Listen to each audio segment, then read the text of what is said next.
One. All right, thank you, my colleagues, and good afternoon to the people of Guam. The committee has returned from recess.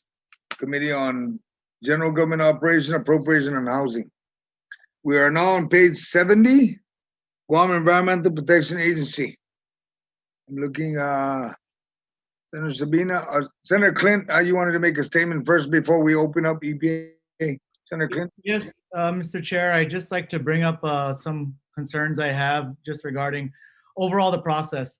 We're running short on time completing this budget. We've been in budget discussions now for almost a month. Yes, we missed a few days, but I think we made up for those days by working from 9 a.m. until 10 p.m. at night this whole week.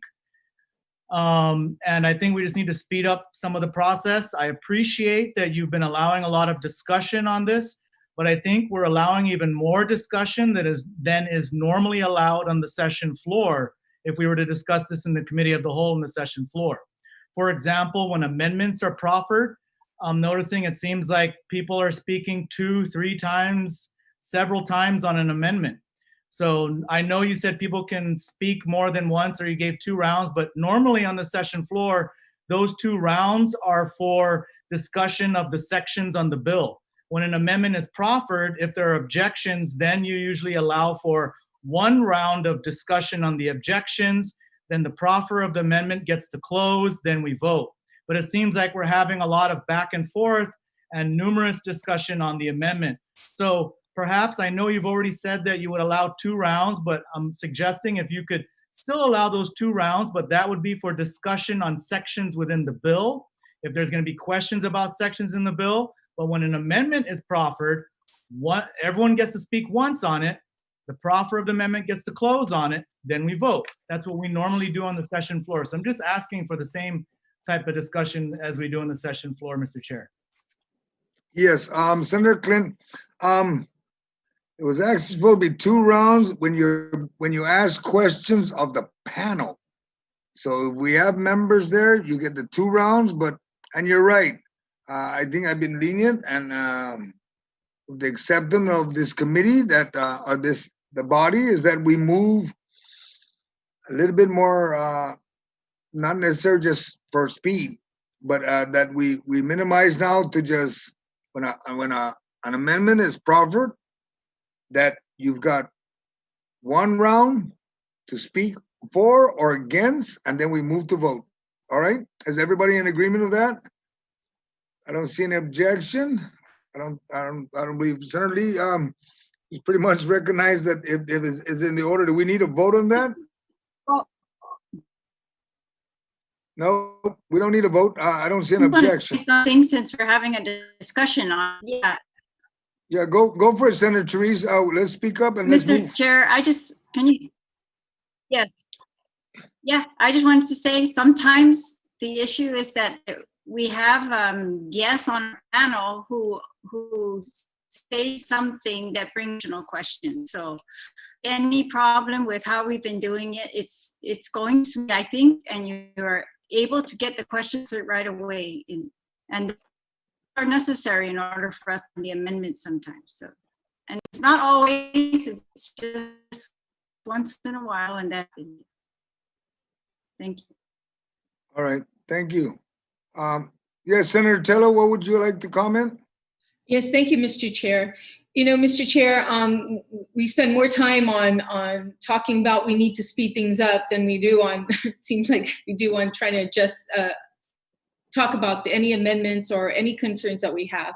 I think that what we're doing is important, and it's important that we're transparent, and it's important that we're allowed to discuss these measures on any page whatsoever.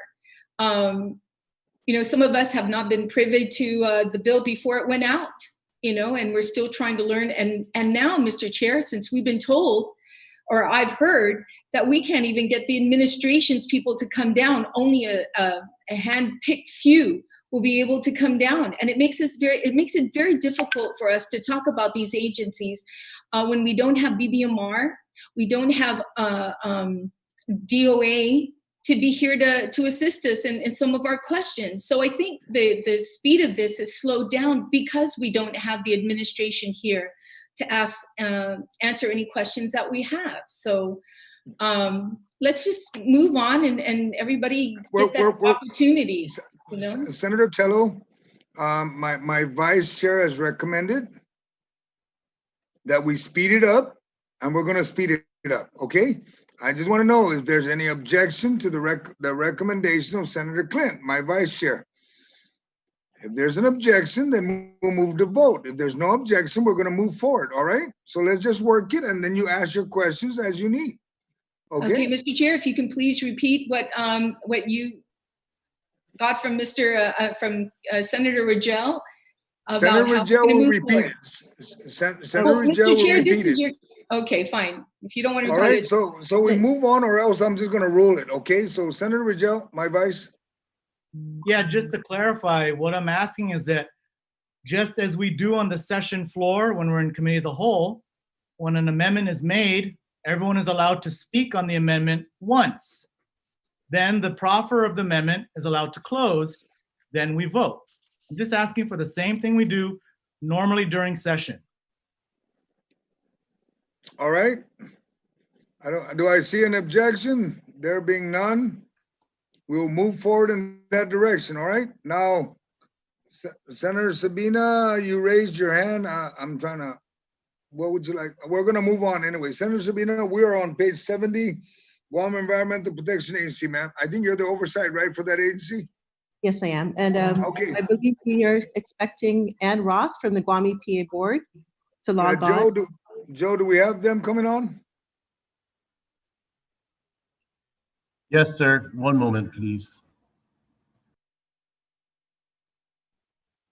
We also have the Executive Director of the Mayor's Council, Mr. Angel Sablan, as well. All right. And he'll be the only one. Tom Wojcik is there. He's going to have to swear in the Executive Director.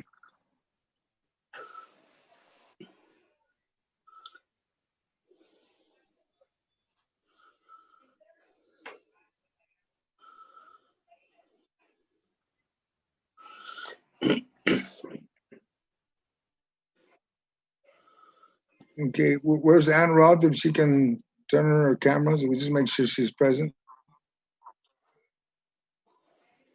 Likewise, sir. Ann Roth had been sworn in the other day. Yes. Or the other Understood. evening. So, thank you. I will remind her of that. Ms. Roth, you know you were sworn in, so you're still under oath.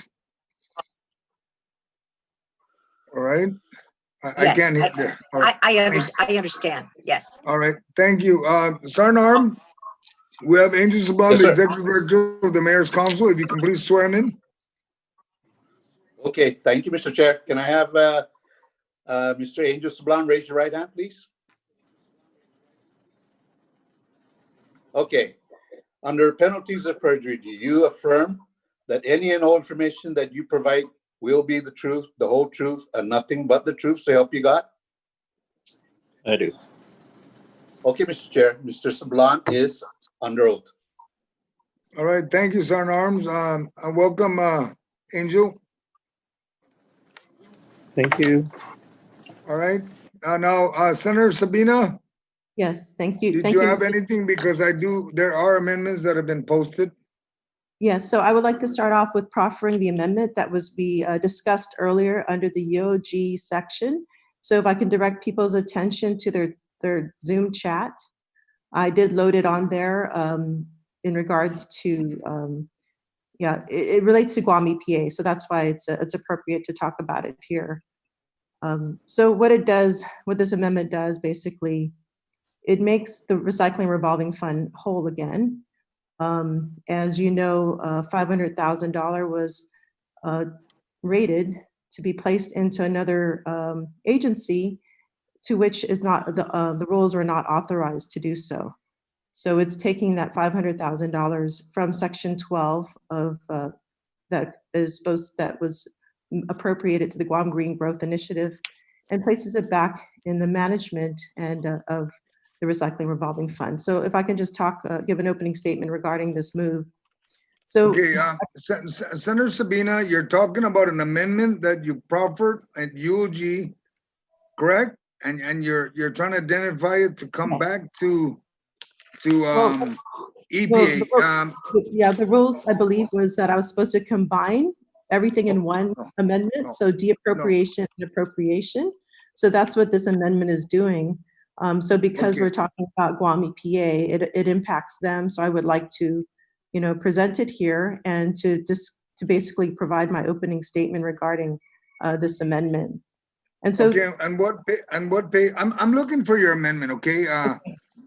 so Until we find it all, I'm not gonna. Yeah, vote it's on in it. the Zoom chat for easy reference, but if you're looking at the drive, I can help point that out to you. It's labeled SFP L12 P23, but it's really in addressing P71. That's what it's a P71 addresses page 71. So Okay, it's in the Zoom chat for easy reference for those that that's are having. correct. But specifically, Senator Sabina, your amendment is referring to line 12, page 23, and to bring it back to line 12, page 71, correct? Page 71, Okay. line. Yeah, it starts at line 12. That's correct. That's On correct. page But it originates from page 12. Correction, page 23, line 12, which is the UG portion, and you're referring to putting that money on from page 12, correction, page 23, line 12, to line 12, page 71, correct? Yes, that's correct, sir. Okay, I just want to make sure that, is everybody following? Is everybody following? Everybody's looking at their camera and trying to understand. Senator Lee? Yes, Mr. Chair, it's my understanding that this was also attempted to be brought up yesterday. We had a motion to overrule the chair. That motion failed. And I just want to reiterate our process about going back to bookmarks. So I thought that we had this discussion and I thought that it This was is a new very amendment. clear. So I can't understand why at this juncture, we are attempting to revert back to page 23. So I would like to, point of information. So basically, the original amendment was just a deappropriation. And so I went back and did the deappropriation appropriation. So I fixed the amendment. So in effect, it's a new amendment from the previous amendment that I did. I understand that we've already moved on from that section of the bill, Senator. So we can bookmark it and return to. I think this is. I'm about to explain that. Senator Sabina, I understand what you're trying to do, but the bookmark of UG is not until the end of all the chapters, okay?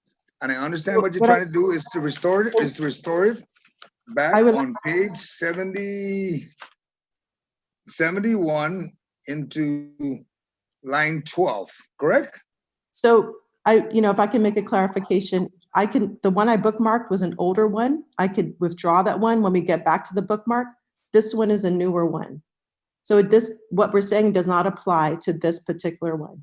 That's what I want to make clear. Your amendment doesn't apply to line 12, page 23. Is that what you're saying?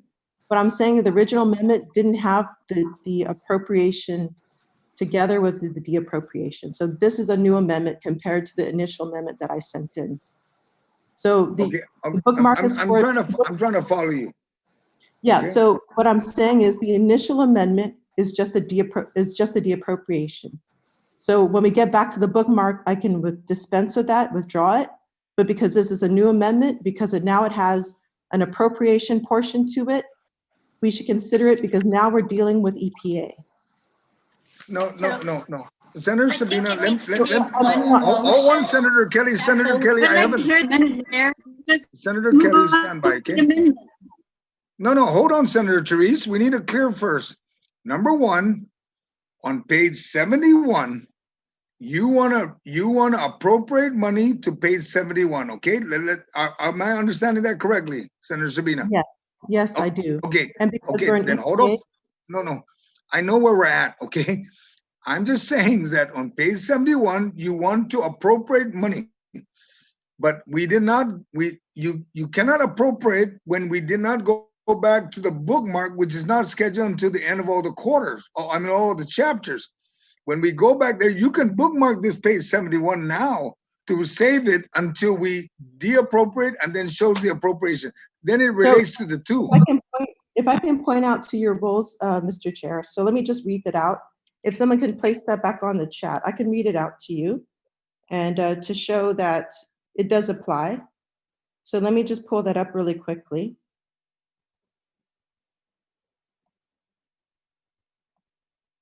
Okay, so when amending a section to appropriate money, you must simultaneously de-appropriate from the funding source. And when we are on that chapter, the amendment to de-appropriate from one source and appropriate to another happens in one motion. Okay, so we are in the chapter of Guam EPA. So therefore, I feel that this follows the rules. So are we changing the rules in the mid-game? This is unfair. It's unfair that I'm not able to proffer this amendment because the rules are interpreted differently as we go along. This is not fair, and how, I should not be treated unfairly from any other member because it's not right. So you believe you're being treated unfairly because you the way bookmarked the the rule, page. no, because the way the rule is that this is amendment that is different from the First Amendment. The First Amendment that I proffered was a complete de-appropriation, and in fact, I would argue it should never have gotten through the committee because it goes against the rules of special funds. And looking at all the special funds that were appropriated, there was not one, this was the only fund that went against the rules of a lockbox, of a special fund. So imagine E911 funds. If there was an appropriation from E911 funds to go to Parks and Rec, I think it behooves the committee to make this correction. And this is not an appropriation, it's a mistake on the part of the committee, and I'm doing this to correct this mistake.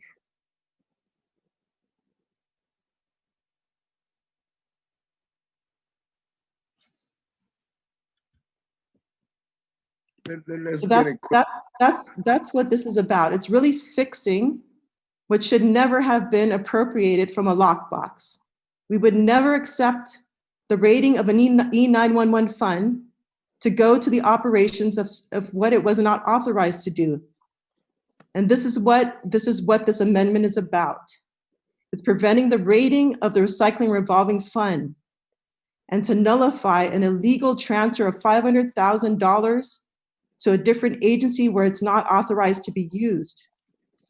And it was made clear that this was not part of the official budget request by UOG, but it was added after the fact without any kind of consultation with Guam EPA for that matter, without the Guam EPA board knowledge. As a result, it did not receive the proper public oversight we expect taxpayer funds, and therefore it lacks the necessary accountability and transparency measures. Furthermore, there is no budget for how these rated funds will be used. There are no pending federal funds that need this appropriation as a match, and the vague description of how these funds will be used does not meet the standard of detail we require of all other appropriations in this budget bill. I struggle to understand how we can justify to taxpayers why we would violate current laws in order to push through this appropriation. Ultimately, the issue at hand that boils down is that the RRF is a legally protected fund, just like the E911 funds. And the Recycling Revolving Fund already serves critical environmental purposes. We heard the testimony from Guam EPA board member Ann Roth that current GCA and GAR dictate that the RRF must be managed by the board along a narrow and publicly transparent manner. Okay. And I must add that these rules and regs were unanimously adopted by this body, by the very members that I'm speaking to right now, unanimously, and it was signed into law by Governor Lou Leon Guerrero. These rules and regs were passed just last October, just a mere 9 months out of its 16-year history without any kind of rules and regs. And as a result, it was a source of a lot of rating and contention. And it really, behooves us to support this fledgling rules and regs and that there's already a system in place to ensure the use of its funds are accountable and transparent, which is what the taxpayers depend and rely on upon us. And also it ensures that environmental mandates are followed towards cleaning up our island and towards island sustainability. This appropriation violates the law by appropriating money in direct contradiction to GCA and to GAR. It would be the height of hypocrisy if we adopted the rules and regulations to protect taxpayer funds, and less than 10 months later, we are violating the very same rules because we simply found it inconvenient. Make no mistake, if we allow this appropriation, we transform this fund into a slush fund. In recent years, numerous entities have inquired and tried to stick their hands in this fund. But because this is a lockbox, the funds have remained for their original purposes. If we raid this fund now, we permanently open the door to future raids. And as our village mayors have pointed out, this is a dangerous path to take and endangers potential critical environmental programs to protect our island. Not only would the cleanup efforts by our mayors may be threatened, but we will endanger the essential environmental studies currently underway at Guam EPA. These include ongoing green roads infrastructure program that will redirect our island lab for use in our roads. It can go into a food resource recovery program that will include a food bank and large-scale residential commercial composting. The mayors recognize that if we set this precedent of raiding these funds, the RRF will no longer be protected. This is a funding source which is critical for the cleanup of efforts of our island under the newly adopted Recycling Revolving Fund rules and regs. So if we violate the law with this appropriation, we effectively gut the Recycling Revolving Fund. And I'm confident it will never recover.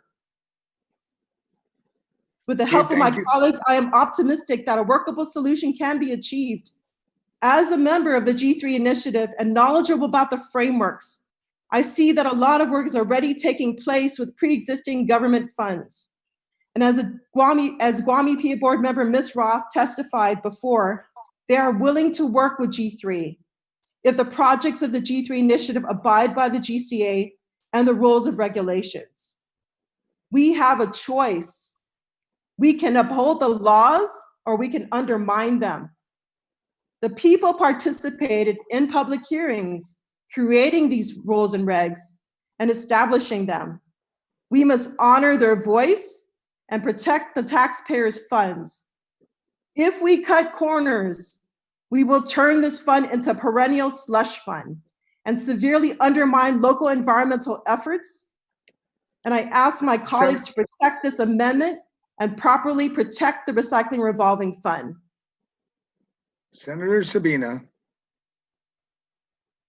I'm looking for your amendment so we can discuss it. All right? I placed it in the Zoom. You can make all the spill you want. I understand where you're coming from, but let's take a quick recess and then we'll come back, all right? And then we'll come back and make sure everything is loaded before we continue any discussion. Thank you.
All right, thank you, my colleagues. I went over, Senator Sabina and my colleagues, I went over the rule.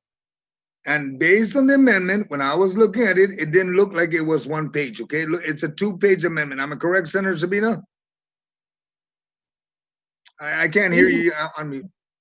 Yeah, it's Big boy? 2 pages. It's 2 Okay, pages. Okay, when I was looking at it, it didn't look like it was to be simultaneously identifying the de-appropriate and appropriate, okay? And that's why I questioned that on the bookmark. It was not a question of everything else you said. It had nothing to do with any of that. We're specifically talking about, and I remind my colleagues, the same way the rule is played, when you bookmark it on page, line 12 or page 23, when you get to the chapter, when you're de-appropriate, when you get to the chapter to appropriate it, it's got to be simultaneous. When I was looking at your amendment, I didn't notice that it was a 2-page. I thought it was a 1-page, and that's why I was questioning it. But yeah, it's correct. So we're going to entertain it, okay? Thank you, Mr. Chair. All right, Appreciate and all your comments was not needed. We need to focus on the amendment, and we move from there. Then you can comment that, but you already stated it. All right. Yeah, so my colleagues, if you look at the amendment, it looks like it's 2-part into 1, like the way the rule was.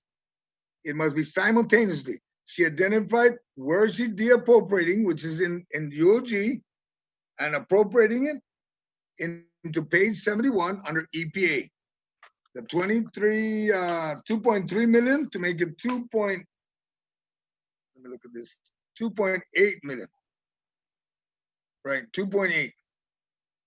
All right, now we'll move to discussion. Senator Lee. Mr. Chair, I think it's only fair that if you hear we me? have the PA here and we have the Mayor's Council here, that we also have Dr. Shelton, who's representing G3, also be part of the discussion. Not a problem. I'm looking for is Dr. I see Angel's here, the Mayor's Council. I see Ms. Ann Roth. Joe, do we have Dr. Shelton on or no? From UOG? No, sir, not at this time. If there is a request and approved, then yes, we will there is a request. I will work on Senator getting one. Lee? Thank you. Senator Lee? Thank you, Mr. Chair. Also, just to clarify the rules, in the rules, as I'm reading it, and please correct me if I'm wrong, but you have to make the amendment when we're on that chapter with the funding source. And according to the bill, the source of funds is the G3 initiative. So we would need to de-appropriate in that chapter. And my understanding is that chapter and that page is page 23. And that was something that we have passed and that we have bookmarked to return to later. So I'm still a little bit confused as to why this is being addressed now. So if you could— Okay, oh no, hold on, Senator Sabina. Senator Sabina, the question is on me. It's not on you. The question is— Perhaps I'm misunderstanding, so I just want to be able to have it clear for everybody. Yes, okay. Are we live? Can you guys hear me, or is there something wrong? Yes, we with can my hear you, computer? Madam Vice. We can hear you, ma'am. Oh, The question is— okay, I'm gonna leave. I'll be right back. If you look at the rules, okay, when amending a section, as you move along, the funding source, when we are in a chapter, the amendment to de-appropriate from one source and appropriate to another happens in one motion, and the floor amendment should be written that way.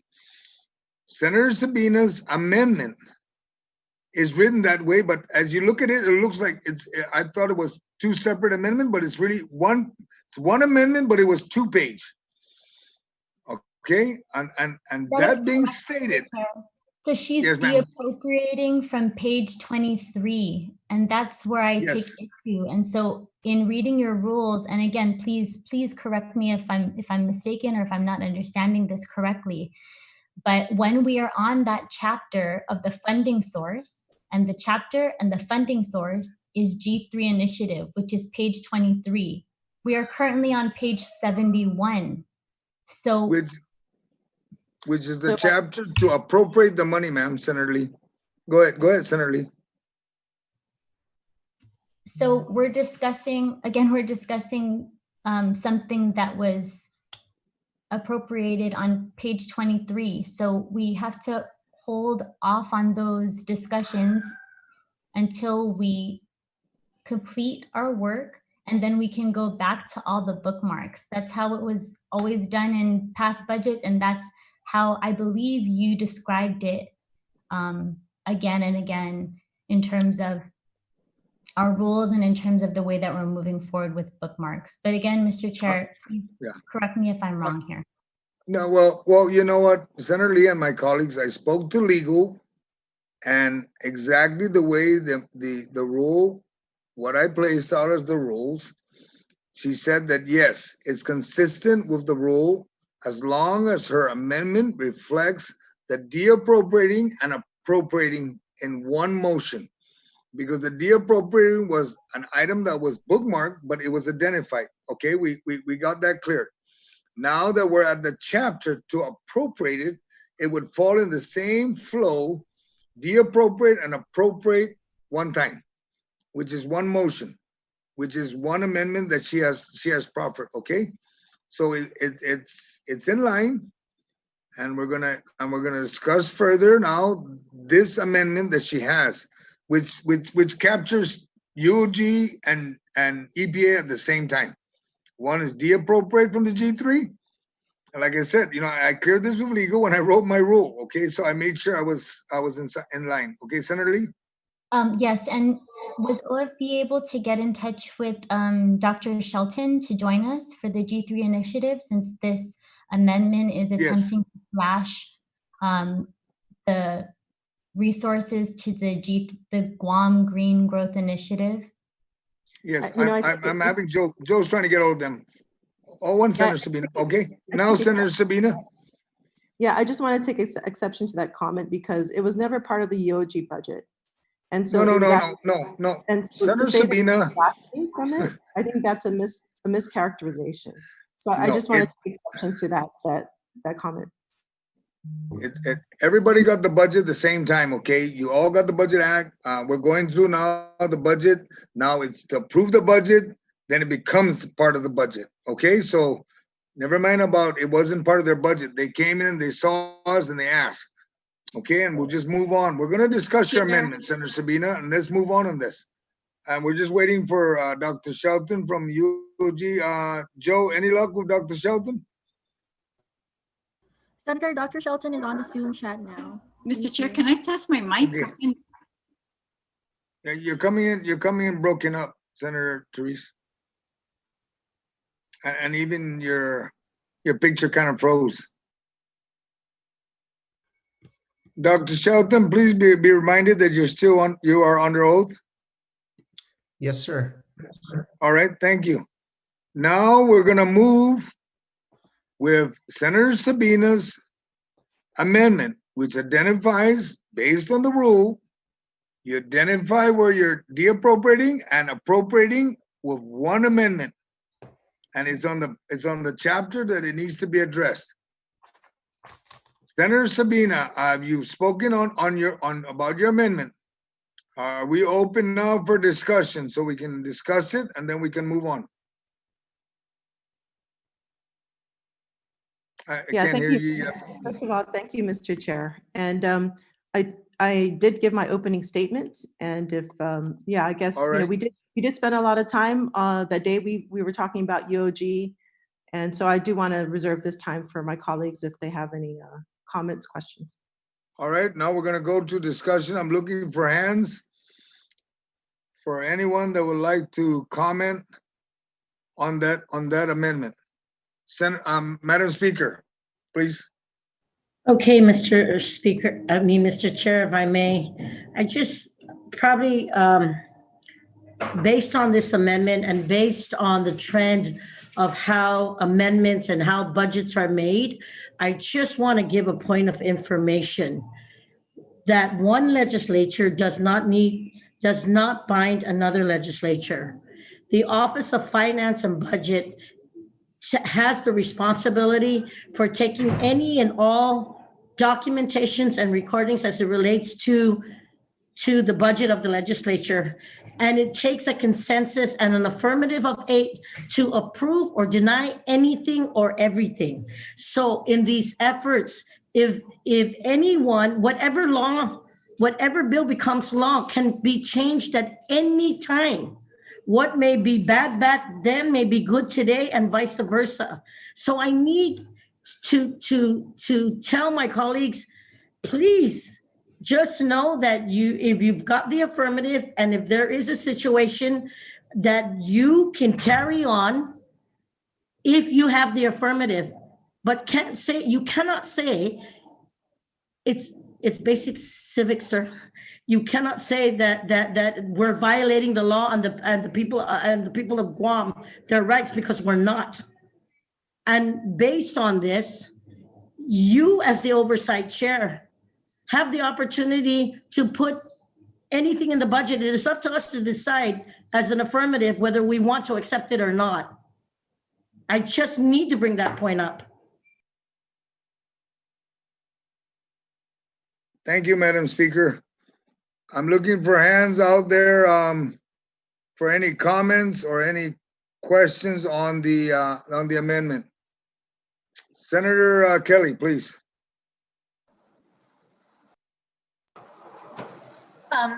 So this is kind of in response to that. So, I want to reserve the rest of my time for the actual discussion, but I absolutely was not given the opportunity to find money from anywhere else. I was specifically told I can shift money around potentially within my own committee, and that was it.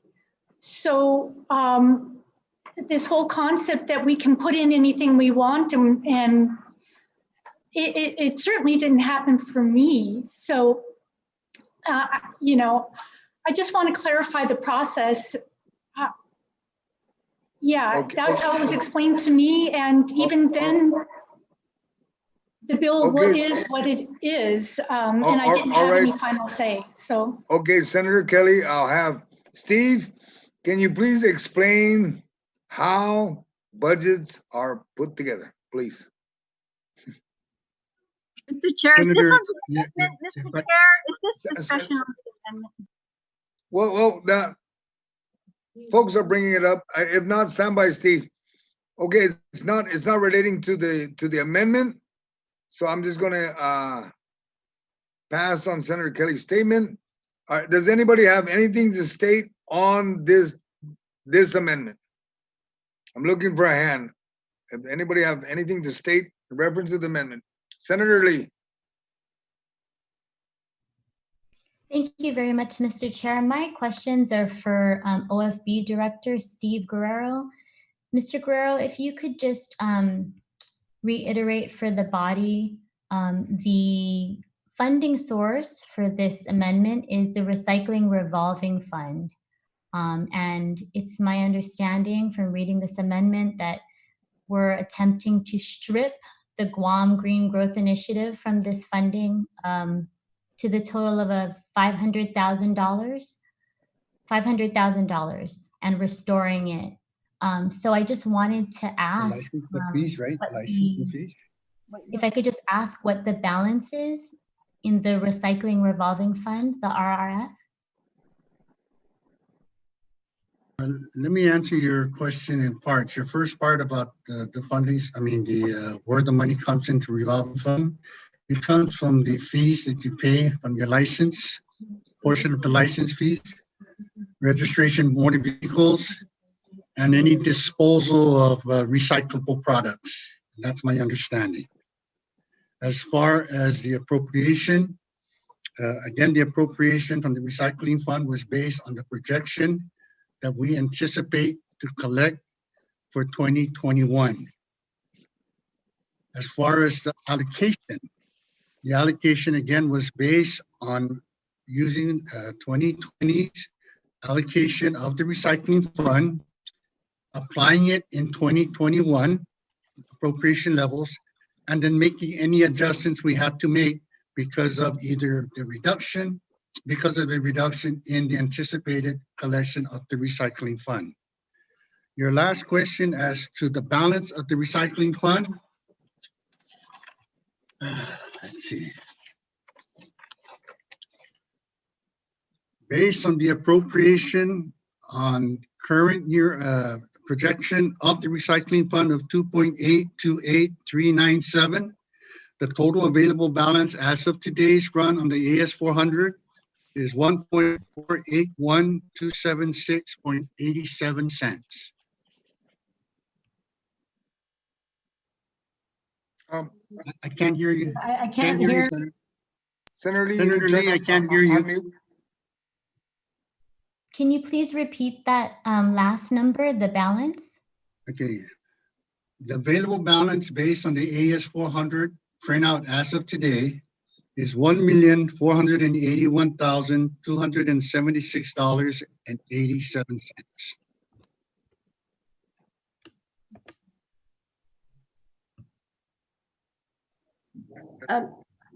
It's just a point of inquiry, Mr. Chair, because a couple of days ago, I thought there was, I see 5.3.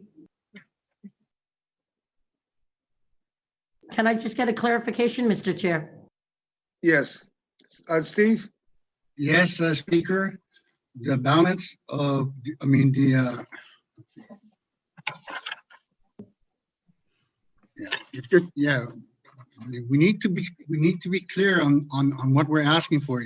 I believe that when you were asking for what the fund balance is accumulation of appropriations over the years. That fund balance there is 1.947204, but the total appropriation in the fund balance is 5.1. Senator Lee? So we have 5.1 million in their account, correct? Steve?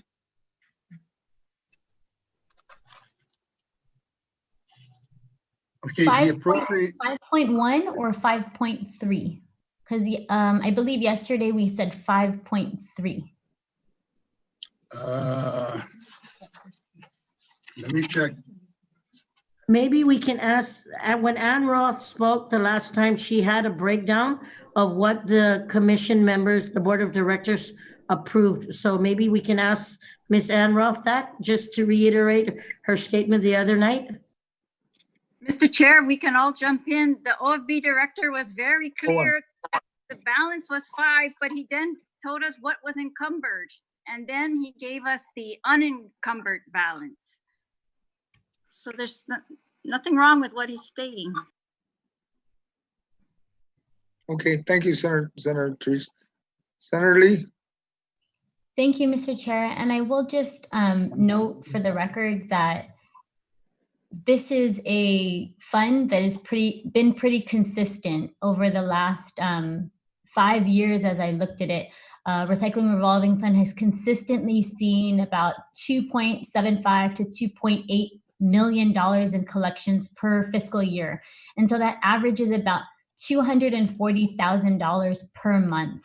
And so when you look at it that way, this stripping of $500,000 from G3 would take about 2 months of Recycling Revolving Fund dollars and help to shore up some additional basically resources that will go forward to our entire island. I just want to reiterate that there were over 23, I think even counting an additional one just this morning, 24 stakeholders who sent in letters of support for G3 to all of our senators.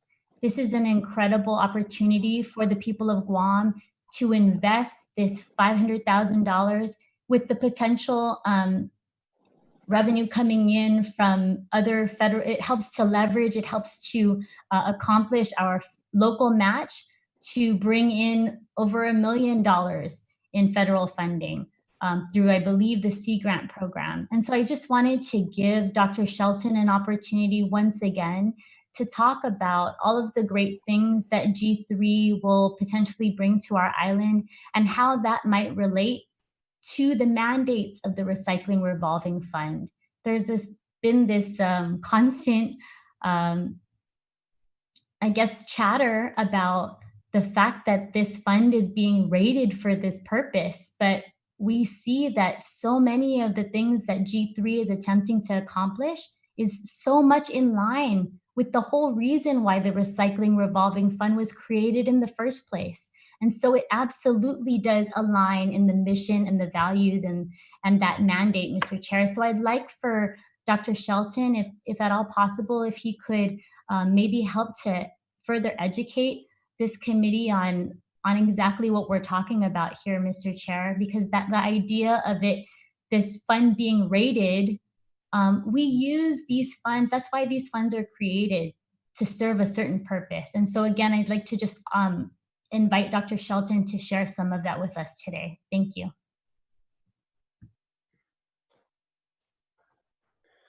May I, Mr. Chairman? Yes, Dr. Shelton, go ahead. Thank you, Senator. Thank you, Senator Lee, for those comments. The Guam Green Growth Initiative is turning out to be the most comprehensive sustainability action plan that we'll have for the entire island in its history. And it's aligned with the United Nations Sustainable Development Goals. And this puts us at the forefront of leadership in island sustainability, because we're now, thanks to Guam Green Growth, part of these international networks like the Local 2030 Islands Network, where we're trying to advance sustainability in locally and culturally relevant ways. So we're having a whole series of targets, something that Senator Perez mentioned previously, that there's a lot of things that are already happening, and that's very true. What Guam Green Growth is going to do is to put these, all of the activities and sustainability happening government of Guam-wide, the nonprofit sector, the business sector, what are all the good things in sustainability that we're doing? And we need to put it into a dashboard that the Guam Green Growth Initiative will be coordinating. And this dashboard will go onto a government website and show the rest of the world just how advanced Guam is in sustainability. And we do need to do it together. And so we have these pieces, and we have the partners in place, and we've had the conversations from the governor, lieutenant governor, the administrator and deputy administrator of the EPA with as many senators that have wanted to talk to me. We've been sharing these plans. We're coming up on the 1-year anniversary right now, where we've joined this Local 2030 Islands Network, an international network, and we're closing up the 1-year working group process, where we'll have all of these hundreds of targets hitting all of the 17 sustainable development goals. And this is going to move us toward the future. And the funding that we've been requesting for the Guam Green Growth Program will facilitate this whole process and also help us to advance certain priority areas to move things that are most responsive right now to our current situation. And so I had an example the other day of the G3 Circular Economy Makerspace and Innovation Hub that we are right now trying to open up at the Chamorro Village, which will give us, we will make good use of these 2 different open spaces with all of the vacancies.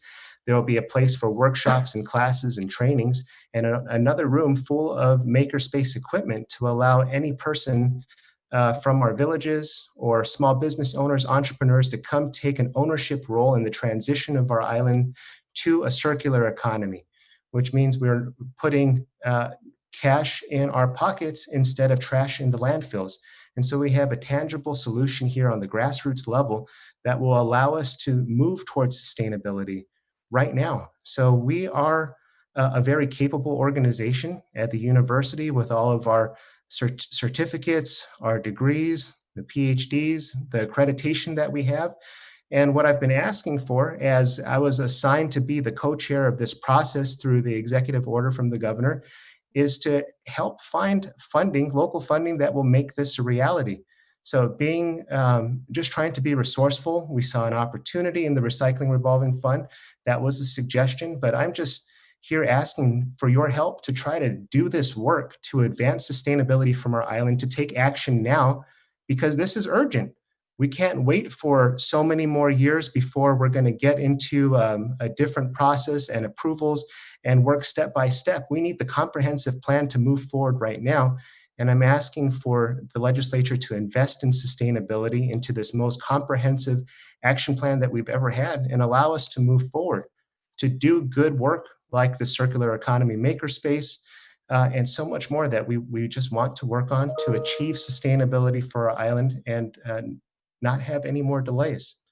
I'd be happy to answer any more specific questions, but Senator Lee also brought up the point that we're leveraging federal dollars, and we'll be using these funds because local funds are very hard to come by. We do need critical local matching funds, and we have opportunities through the Sea Grant program and the National Science Foundation to continue doubling that money when we use it as local matching funds. And so we have those opportunities, and we will guarantee a great return on investment, not only for the work that we'll do, but for the additional funds that we'll be able to bring in and continue to grow our impact and grow our success. Thank you very much, Dr. Shelton. I think the benefits of the G3 initiative are very clear. Leadership in sustainability, development of new industries, which is so critical at this time with so many of our people unemployed, leveraging those federal dollars and bringing in that investment from off island. Return on the investment is really important. But I just wanted to, I really take issue with some of the comments that were made previously, Mr. Chair, in terms of the whole idea of rating. And I feel like we shouldn't be dragging the good name of the Center for Island Sustainability and G3 through the mud. If you're against using the recycling revolving fund for sustainability initiatives out of UOG, then we should just come out and say that. But we shouldn't use words like distrustful or it's illegal to describe an appropriation that was placed into the budget by OFB and by you, Mr. Chair, as the committee chairman. I think that CIS and G3 are fighting for money just like everyone else is. And so calling these actions distrustful and illegal is just wrong. And it goes against the rules of engagement that you stated in the very beginning, Mr. Chair, about calling into question the motives of any senator or any member participating in our proceedings. And I just hope that we all the members of the legislature, we can, if that's the hard line, the hard stance that we're going to take, then let's all commit to never utilizing a clause that includes notwithstanding any other provision of law in anything that we do. And I think we've all at one point or another have had to use a notwithstanding clause because we are so deferent to the past actions of lawmakers. That's our whole job, is to be able to weigh these decisions and to figure out who, especially at this juncture, who would be the best or who could put our money to the best usage.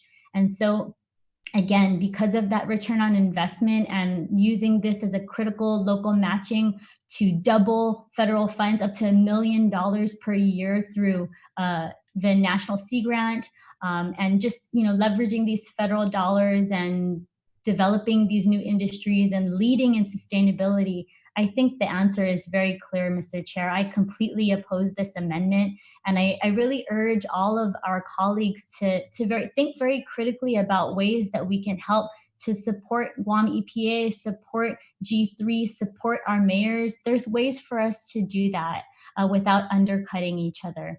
And I think we really need to come together, especially at this time, and try to move forward with practical solutions that are going to help get us there. Thank you very much, Mr. Chair. Thank you, Senator Lee. Would anyone else like to speak on the amendment? Mr. Chair, would it be possible to have Ann Roth, she's here from the Guam EPA board, to present her side of it? Sure. Ms. Roth? Ms. Roth, you may proceed. I'm here. Okay. I'm not even sure. I guess we're talking about the amendment about G3, or are we talking about? That's correct, the G3 amendment. The one Okay. to, I mean, it's, I guess the reason the board is opposed to it basically is that we have a mandate. We have a rule. We have the rules in place, the RF, and they're very specific in what what it can be used for, junk vehicles, tires, batteries, waste and white goods. So the rule itself is very specific on what is we're trying to do. And to have somebody come in and say, well, we want to take it, we want to use it for administrative costs, supplies and equipment, membership in regional and global sustainability organizations, and to support educational and outreach activities. Specifics, what are you going to do? And now you're telling me that you're getting 2 houses in Chamorro Village so people can come in and smash some bottles and make purses. I mean, that's nice, but we do have junk vehicles, tires, batteries. We have a lot of things that have priority. And if G3 wants to come back to the board, back to EPA and the board, and give us specifics and say, you know, we can work with them. And apparently we are working with them. We have the administrator and vice administrator. We have someone, the head of the solid waste program, that are members of the G3. And so we can work with G3. We can show them, because we have people who have been working in this field for many years. And to have a group come up and say, well, this is what we want to start to do, is just like, oh, wait, hold on. We have programs that are in place. We have many other programs that need the money. We have the beverage container bill. We have, you know, the plastic bag ban.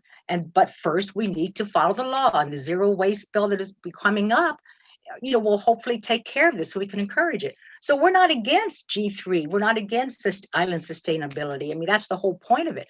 But can we work with the people that are already in place, the department that is already, the agency that is already in place, that has the expertise, you know, rather than, I don't know, that's all I can say is, you know, it's just kind of surprising, and I just can't understand. But if that's, you know, if that tricks you, fine. That's it. Thank you. Thank you, Mrs. Roth. Anyone else on the amendment?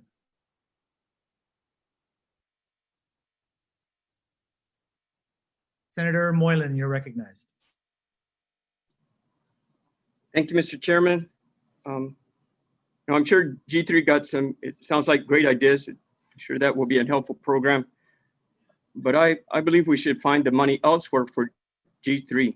And basically, Mr. Chairman, I really think we should remove G3 initiative and its funding from this bill completely and have a public hearing for it.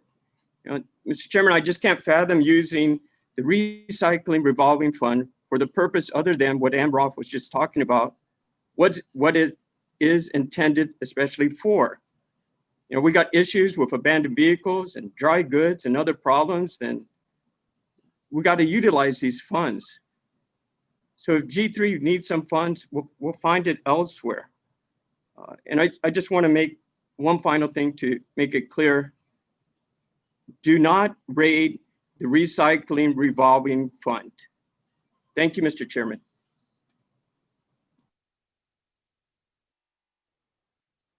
Thank you. Thank you, Senator Moylan. Anyone else on the amendment? We're allowing everyone gets to talk once on the amendment, and then the proffer gets to close. Sorry, Mr. Chair, just a point of information. If I could have Steve from OFB just clarify those numbers again. I think there may have been some misinformation. So I just want to ask for clarification on the amount. I think yesterday Steve said that the 5.3 million was after subtracting what was already. Let's have everyone go through. I'll ask Steve to clarify the numbers, but let's have everyone have their turn to speak first on the amendment. So who's next on the amendment? Senator Titlegy. Deduce Masi, Mr. Chair, for the opportunity. And,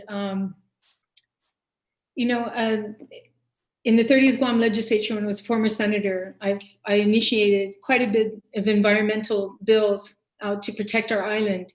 In fact, one of them is the ultra low sulfur diesel bill, working with them, and the ultra low, and also the landfill, plus the host community bill was a bill that I also authored and passed.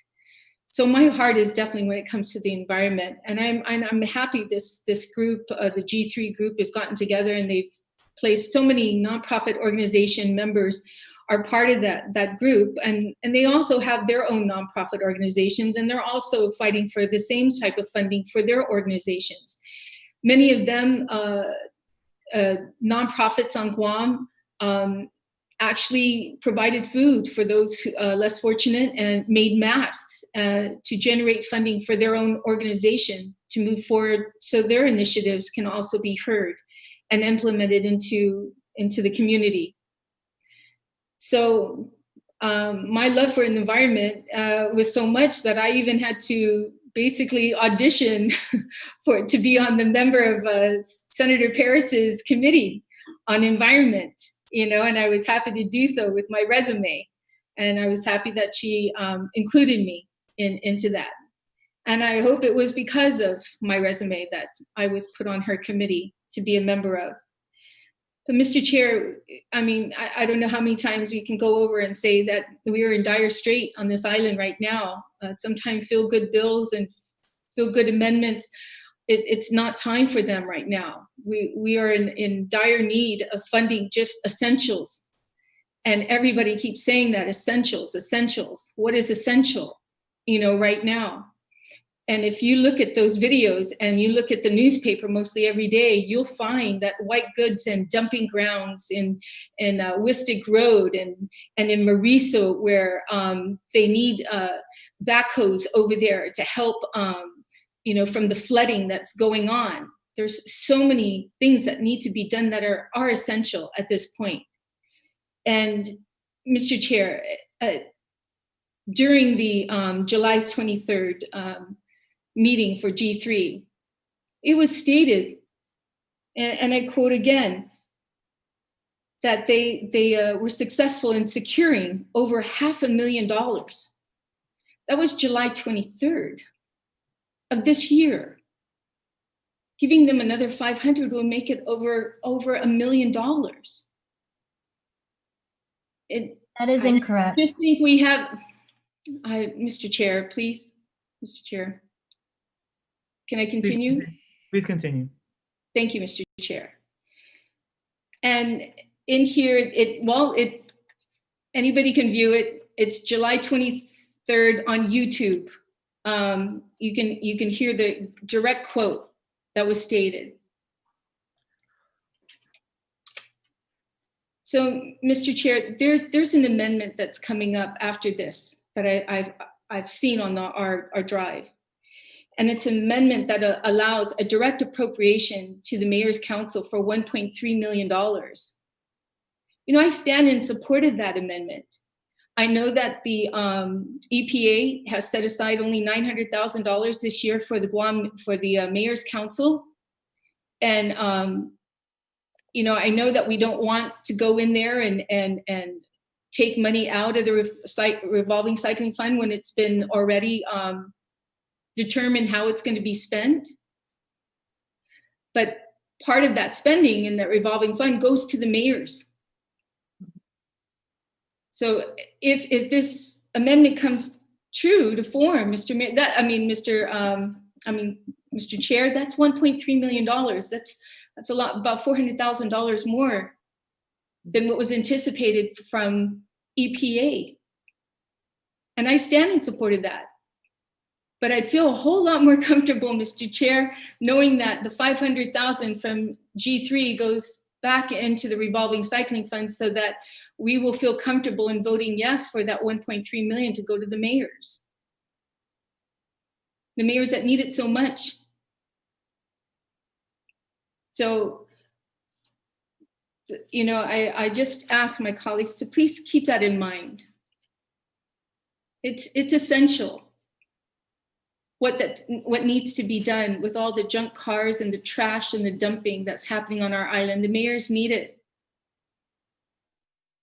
So I'm asking everyone I stand in full support of this. I think it makes sense, and I hope we can find something, some additional money for G3, somewhere else down the line.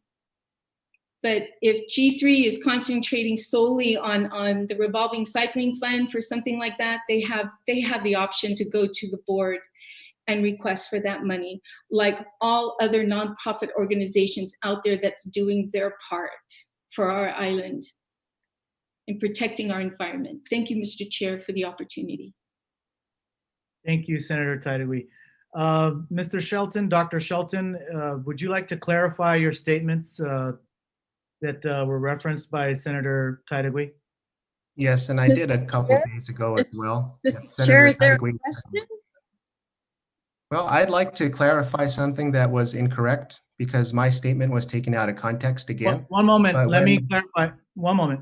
There was a request in the chat to have Dr. Shelton clarify statements so that Dr. Shelton can, if there was any statement that he believes was misread or misquoted, I'm allowing Dr. Shelton to clarify what his statements were.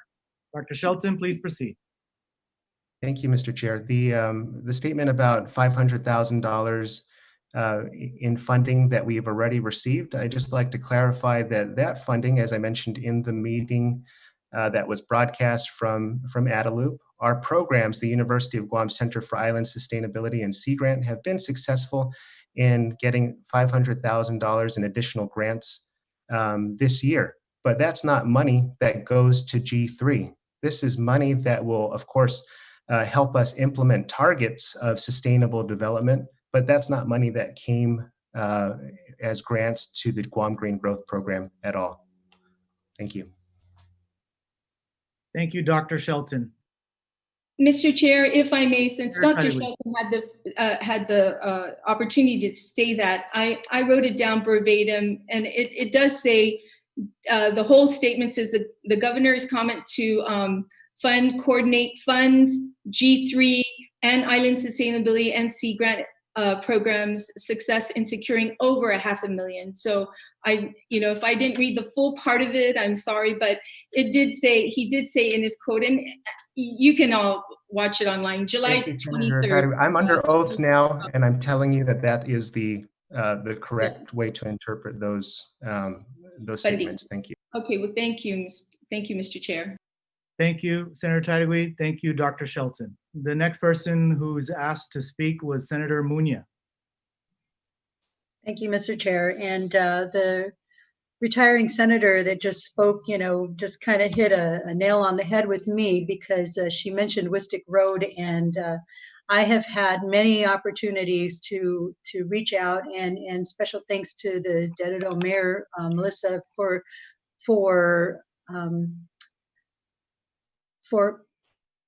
responding to my messages quickly. And I have complained to her so many times about abandoned vehicles along Wistic Road sitting right next to a bus stop where kids are playing in these abandoned vehicles. It's their safety that I was worried about. So I messaged her, and she told me that she was just waiting for funding. She's waiting for this and waiting for that. That was last year, November. And it wasn't until August of this year, just earlier this month, when they finally came and removed all of those vehicles. So it's really hard for me, and even though they did, I think it started at 2 and then went all the way up to about 11 vehicles. And the longer they leave it there, the more it piles up. Once they moved all of those vehicles, somehow people just started feeling like this is a great dumping ground for all of our excess white goods. And then we started to see one refrigerator, then 10 maybe stoves the next day. And I know the director for the Mayor's Council is here. He lives on the same road. We see the same dumping grounds that people see that drive through here all the time. And our kids their safety is at risk. And so it's really hard for me to say, let's take some of this money that's supposed to help the mayors. They're frustrated. Even Mayor Matanani from Jigo doesn't even want to do it anymore because he's that frustrated. He doesn't want to be a mayor anymore because he's just fed up. He's fed up trying to fix this problem. So somehow it is a problem. And if they're not getting the money that they need to get to fix this problem quickly, to protect the kids' safety or anyone's safety, then I can't support the fact that we're going to take money from them and put it somewhere else. I can't, not while I see all of this junk, cars and white goods sitting all along Wistick Road. I can't. I also can't support this amendment. I can't support the use of special funds contrary to law. So, Mr. Chair, I rise in support of this amendment. Thank you, Senator Muña. Senator Castro, you are recognized. Thank you, Mr. Chairman. I just, I want to see if I can get some input from the Mayor's Council of Guam. But before somebody speaks to that, Vice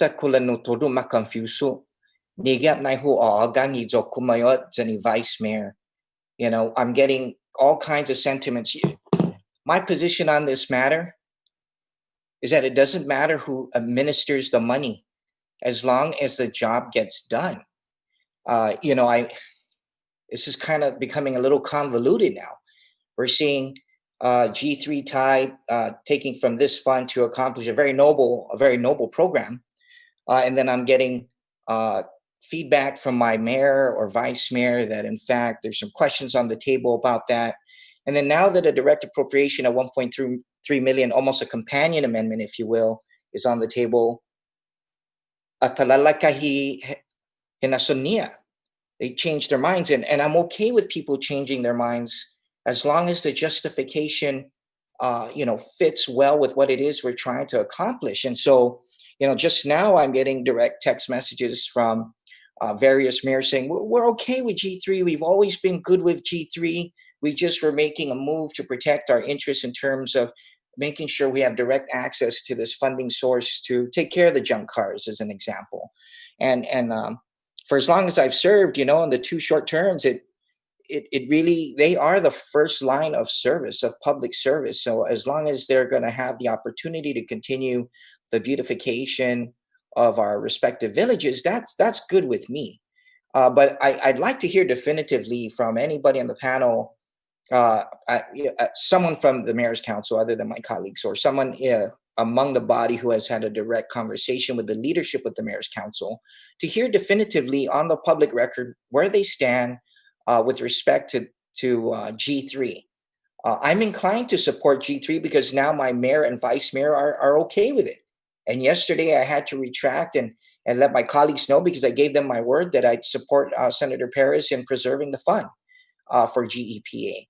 But now that the mayors are learning they're going to get a companion direct appropriation, they're okay with both programs. So I stand with my mayor and my vice mayor, the lowest level of self-governance, and I appreciate that. So I see Senyor Sablan, zanging gaigao pago ko sinya no naihit no iningemu afagwano punsangan podestina priniponi. Mr. Sablan, if you're available to offer your thoughts on this proposal, I'd really appreciate it. Thank you, Mr. Chair. Thank you, Senator Castro. Mr. Sablan, Executive Director of the Mayor's Council of Guam, do you have anything that you can add to the questions that Senator Castro has put forth about, is there an official stance from the Mayor's Council of Guam that's been adopted and ratified by the council? Well, Sizos Marcy, Mr. Chair, and Sizos Marcy, Senator Castro. I'm just going to give you the message, but don't shoot the messenger. I've always said that I'm the only director on Guam that has 26 different bosses. And as you can see, some are on the side of supporting G3. Some are on the side of saying, no, we want our money guaranteed first. And so it's not because they're opposed to G3. In fact, our president and our vice president are members of the G3 initiative. And that's why they came out with that letter, that they would support giving $500,000 to G3. The other mayors and vice mayors that wrote under the leadership of Mayor Alec of PD to oppose the appropriation is they were thinking that, well, that's $500,000 that's not going to go to the Mayor's Council of Guam, which of course is not correct. We've always had the cooperation of EPA. They've given us money. In fact, the last direct appropriation for the mayor's council was in fiscal year 18 in the amount of $2.3 million. Now, the current amount of money that we're using, which is $446,000 for these last few months, is actually a balance that came out of that 2.3, because the law that allowed for the 2.3 says that we can continue to use the money until it's fully expended. But what's been happening with EPA is that every time a fiscal year ends, they ask us to return the balance, and then they'll figure out a way to get it back to us. And of course, this year, because of the time frame and the balance of 446, we only started collecting. Senator Munoz was correct. We only started collecting when we got the work request approved by the governor in July. We started collecting right away in August. And but going back to G3, the mayor's in essence supports the initiative. If there's a way that they can get the funds, the mayors won't oppose it. Their only opposition at this time, if there is any, is they're thinking that that's $500,000 that could go to the mayor's council of Guam. But we understand that even if the $500,000 was given to G3, there are other entities out there that can go to the board at EPA and say, "Give me some money," which would still lower whatever would be available to give.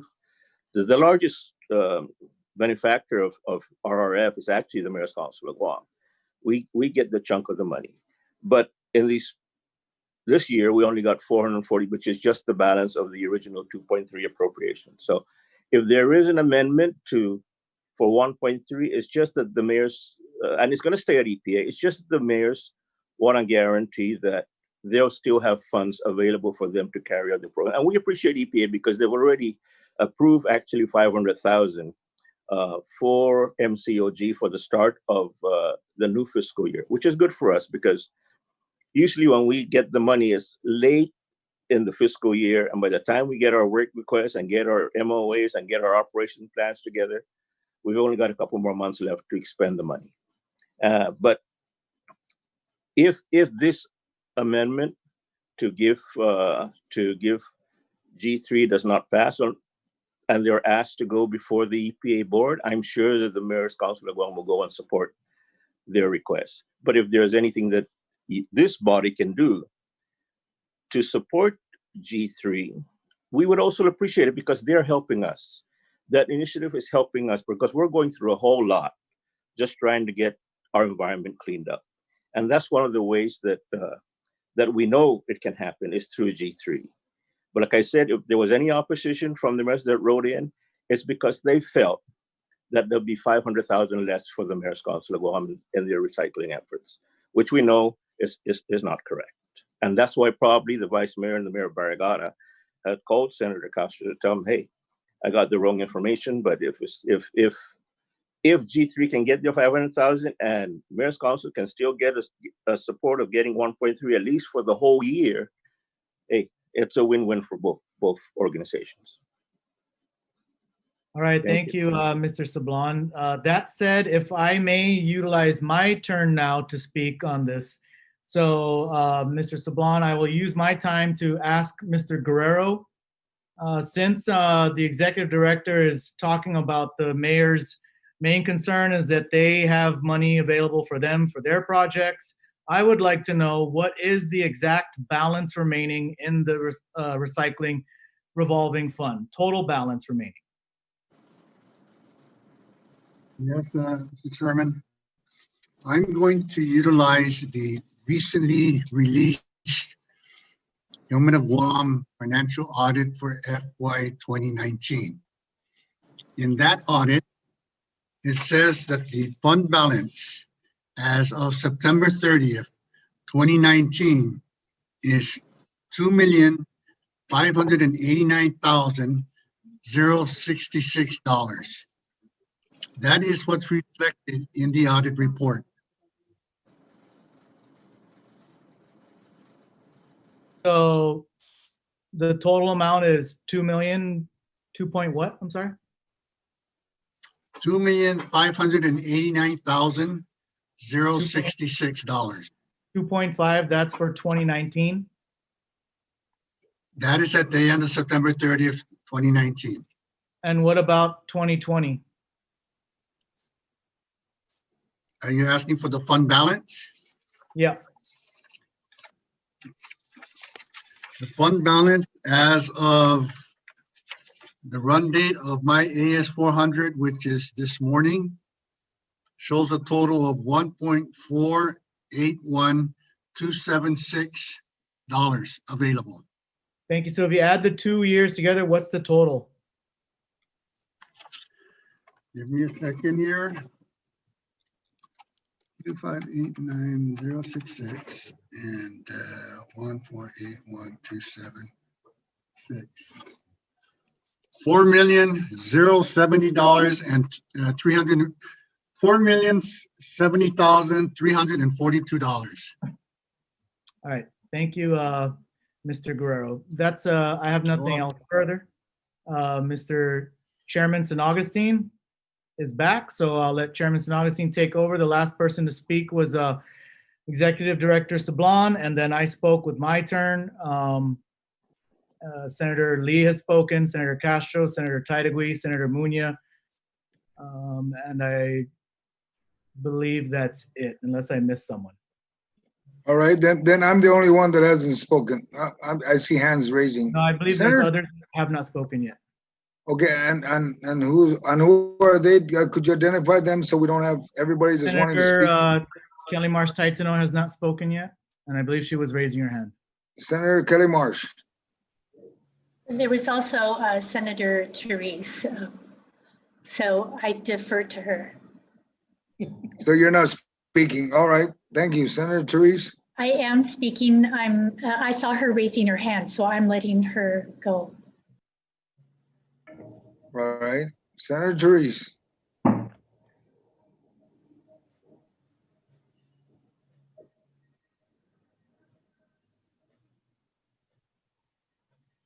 Senator Therese, if you can unmute, please. Thank you. Okay, thank you, Mr. Chair. If I could just have OFB clarify that last number, is that before accounting for the encumbrances? Because you just told us earlier about with the encumbrances. Senator, I'm reading from the financial statement which just put out that the fund balance is the $2,589,000, $2,589,0666. I would assume that takes into account all expenditures and encumbrances as of September 30th, 2019. Oh, yeah, of course, the 2019. Yes, but yes. I'm saying, yeah.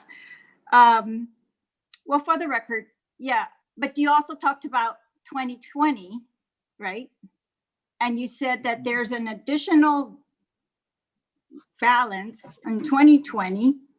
And I'm asking if you accounted for the encumbrances when you gave us that figure. Because the reason I'm asking is your figure's very different than a figure that I got from the Director of Administration this morning when I asked what the balance is. He said it's $4,031,553. However, there's $1,762,162 in encumbrances, which leaves only 2.269 million. And that's a current, and I'm not sure how that is affected by the FY19. However, he says this is the balance, but yeah, I'm worried that whether we're accounting for encumbrances, otherwise, my colleagues think that there's 5 million left in this fund. It looks like it's bringing in the same amount every year, and well, I'd like to. I'll let you speak, and then I will continue. Okay, thank you.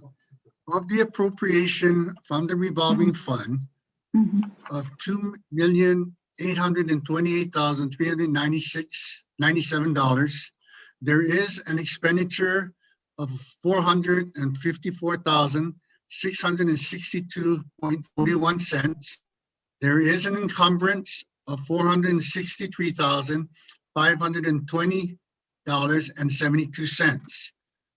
You take both of those figures, you add it together, you subtract it from the total of allotment to date, will leave of $2,399,460, will give you an available balance of $1,481,276.87. This is coming from the AS400 system. Okay, so 1 million. Yes, 1.4 million. 1.4. Yes. Okay, thank you. Thank you. All right. Well, So- you're welcome. Okay. So what we're talking about right here is, it's not whether we support G3 or not. I mean, this is, I hope we don't, have to entertain another exercise of, we're pitting one against the other. The issue is, this fund was supposed to be used for a certain purpose. If it's excess, then, maybe we can address that. If we don't like its purpose anymore, then by all means, I say, let's address that by a statute. Let's be transparent with the public, who's been the one sacrificing their fees to go to this dedicated fund. And, let's change it that way. And let's not change it by, a line in a budget bill that pretty much defeats the existing statute. This funding source, I'm, even wondering why we are appropriating it when the law says that it is continuously appropriated to the Guam Environmental Protection Agency. And on October 3rd, 2019, just a few months ago, the governor signed the rules and regs for the Recycling Revolving Fund into law. And we celebrated at that time because it was long awaited that politics and special interests were going to be removed from this fund once and for all. We thought leaving it at EPA would remove the legislature doing this every year, taking it and divvying it up to, who we like that day, or whatever our motives are. I don't know what they are, so I'm not gonna talk about them, but it's, that's what we were celebrating, that we were going to take politics out, we're gonna take special interests out, any other motivation out. And that we were gonna let these recycling initiatives go forward. They've been finessed over the years, over and over to really try to get to the base of the problem. And we all know there's a problem, and the mayors know more than anyone that we have a huge problem. So GIPA, the EPA, in their rules, they set up 2 programs, priority. They set up 5 or 6 programs, but 2 were the priority. 2 of the programs are what they've made priority and that they fund. The first is the funds for the mayors, #1 priority always. And the mayors, they want the mayors to help them to remove junk cars, tires, appliances in every village. And we know that the mayors that struggle with this, the EPA is struggling with this. It's an overwhelming problem. So the more we can do for them, the better. Yes, that is correct. And EPA, I think, is with their rules, they've also set up the second priority, which was stimulus grants to recycling companies. These are the companies who are accepting the waste and removing them for real, or trying to, at least under these circumstances. So they're supposed to, with very strict permitting requirements, so that we don't end up again, like we have in the past, with huge man-made dump sites from recycling companies that we now have to find a way to clear to protect our island. That's why EPA is involved, because they are the regulatory agency. They're going to make sure that when these things are picked up, that they are disposed of properly. And it's a very complex process with changing economies around the world and how these items are being treated. But the priority is to remove these junk cars, tires, appliances. EPA tries to maximize use of this fund every year. That's why the balance is just similar to every year, it's almost the same. At the end of 2019, it was 2.5. It looks like 1.4 right now because they use it throughout the year. And we heard from them earlier that they allocated 400 for the end of the fiscal year 20, 500 for immediately right after that, hoping COVID allows them to use it. That's the only really thing that's holding them back right now. The money's been dedicated. But I don't want to see our taxpayers who are putting in these fees every year, thinking they're contributing to removing these junk cars, tires, and appliances from Guam, to feel that, they've been sacrificing in vain. EPA, the process with EPA, and I've heard from mayors that they like this process because it's accountable. It holds them all accountable, and it holds the recycling companies accountable. And it is a competitive bidding process. So we are supposed to, in theory, getting value for the money that the government of Guam is spending.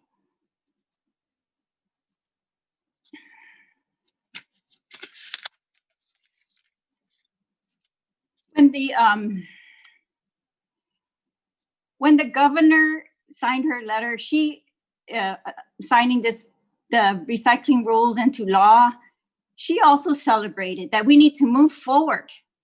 And I'm asking, my colleagues, let's move forward. Let's allow EPA to move forward and not backwards to legislatures of the past where we take the money whenever we want and we divert it. And, especially without vetting that. If we do that deliberately because we find it to be a better use, I'm all for that. And I will actively participate. But it has to be just properly vetted is all I'm asking. And while in the interim, we don't have enough to go around. If we divert the $500,000 away from the EPA, as it has been every year, we are going to shortchange their efforts. We're going to shortchange the mayor's efforts. They're not going to have enough to give once that purchase order that they're currently under runs out. They're not going to have enough to keep replenishing that, which is their plan. And when they get, and part of what the companies have to report is kind of amounts, types of what is being picked up, so that EPA can again finesse their process and make it, get more value again to make sure that they're picking up, that we're spending our money on the priorities. In FY19, we gave EPA $2.89 million for this purpose because that was the revenue of the fund. In FY20, we gave 2.828. It was a little bit less, but not much, maybe 60,000, 70,000 in FY20. And that's what they're using. And in FY21, we're going down by 500,000. And we're either going to impact the mayors or we're going to impact the other side of the equation, which is the companies that are supposed to get rid of these things off our island or, dispose of them properly. Or if we have to come up with another creative solution to it, that side of the equation. Otherwise, we just create a big landfill. So I'm just asking my colleagues to restore the money to the EPA, let EPA continue its competitive process, its very strict process, its accountable process, its transparent process with the mayors, and let's not depart from that. And let's give EPA as much as we can to be successful, because we see the frustration of the mayors. And so we want everyone to be successful. Everyone, every single family wants this to be successful. That's why today we should not divert the funds. We should leave them to EPA as was intended. It's their first year. It's their first year after the rules were passed to get a budget. And let's let them do it. I don't want to waste the sacrifice of taxpayers. I want the money to go where it was originally intended to go, and they are paying the fees. And if we want to change it, I say we bring it to them and we change it in front of them. And otherwise, for today, we direct this money to EPA. Mr. Chair, we let them do their jobs, and we allow the mayors maximum use of this. We allow those recycling companies to get what they need to help us clear our island of this debris. That is our number one priority today, Mr. Chair. All right, thank you, Senator Therese. Senator Therese, we have Senator Kelly, we have Senator Pito, and we have Senator Mary Torres, if I'm correct. I saw her earlier. I'm just looking for her to make sure. Senator Torres. Okay, stand by, Ms. Roth. We're already in discussion on the amendment. Thank you. Senator Kelly, please speak, and then we're going to move to Senator Mary, I see you, and then Senator Mary, and then Pito. Okay, Pito, so just stand by, Pito, and then you'll be coming up. Senator Kelly, please. Just Marcy, Mr. Chair. You know, I absolutely support sustainability and sustainability goals. There are many models out there. We've talked about them over the several days, and they're good models, but EPA has a board. They've gone through confirmation hearings. We have voted them into place. We have given them authority over this fund, and they have been active. For 16 years, we've heard rules and regulations weren't in place. So really just a few months ago, right before COVID, after 16 years, this body, as has been mentioned, got them into place. And then we've been dealing with COVID ever since. So I have heard that there are concerns about whether Guam EPA works towards all the initiatives that people are interested in or have passed. And those are valid concerns.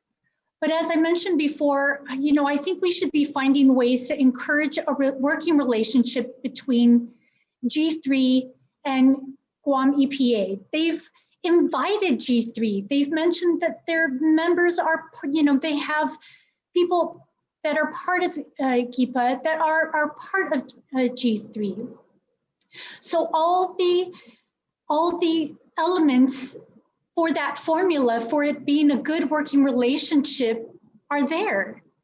We heard from G3, Dr. Shelton, that he hadn't formally proposed, and maybe he had some conversations, but hadn't formally talked to EPA about this initiative and $500,000 for it. So, and we don't have a concrete plan, which goals are good.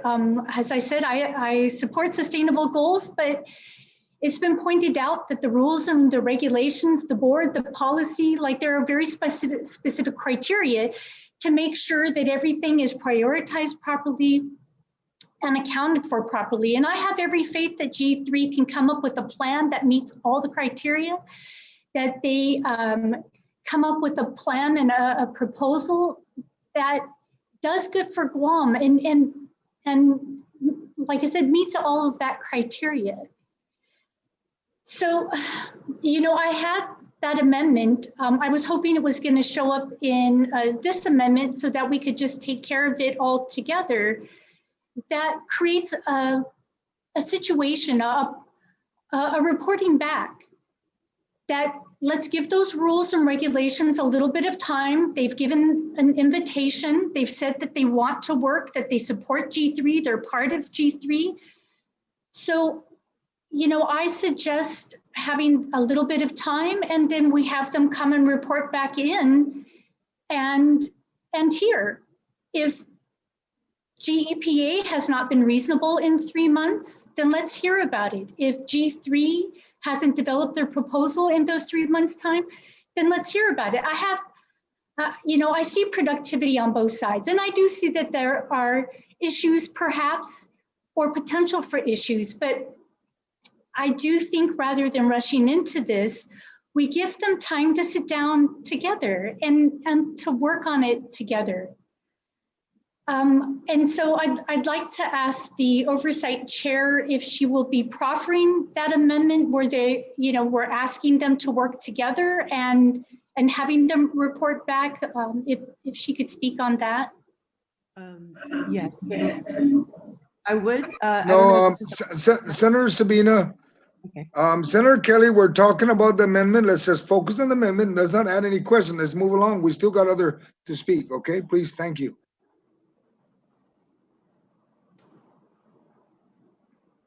Senator Kelly? Then I'd like to make an amendment to this amendment to add that language in. All right. I have it already written. Okay, we'll have it available, and then we can discuss it. We need to move on. We have others that need to speak. We have still Senator Mary Torres and Senator Peter Terlai. They're waiting. I'm sorry, Mr. Chair, it's in the drive. Do you want to deal with it now or wait for later? Is it separate or is it all together? Like if it's all together, then we can just deal with it. Like you could withdraw that one and put this one in. Senator Kelly, we're addressing Senator Sabina's amendment. You want to proffer an amendment, then introduce your amendment and we'll move forward. Correct. I believe she also has the option of withdrawing this one in this format and submitting it if it's already all together. So I was just asking if it's already all together. Yeah, a point of information, not all three parts. I only combined I didn't put everything together in this. Okay, so shall I work on the amendment to the amendment then? Senator Kelly, take your conversation offline so we can continue discussing with others, please. All right, Senator Kelly? Senator Kelly? I will work on my amendment to the amendment, and I thank the author of this amendment for clarification so I have direction. All right, thank you. Senator Mary Torres and then Senator Peter, you're next, please. Thank you, Mr. Chair. I don't want to add to the conversation other than I do not support this amendment. And I hope that the Green Guam Growth Initiative is allowed to succeed because we do need this for our economy. We're talking about economic diversification. We're talking about all sorts of things. So I support them and I hope that they succeed. All right, thank you. Senator Peter Terlai, sir. Joe, thank you very much.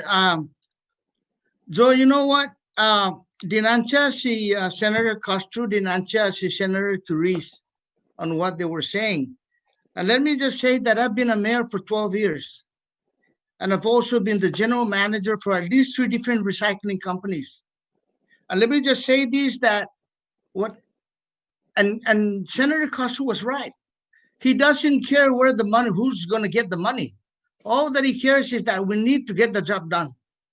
And let me tell you this, Mr. Chair. And the mayors, the mayors are doing the job.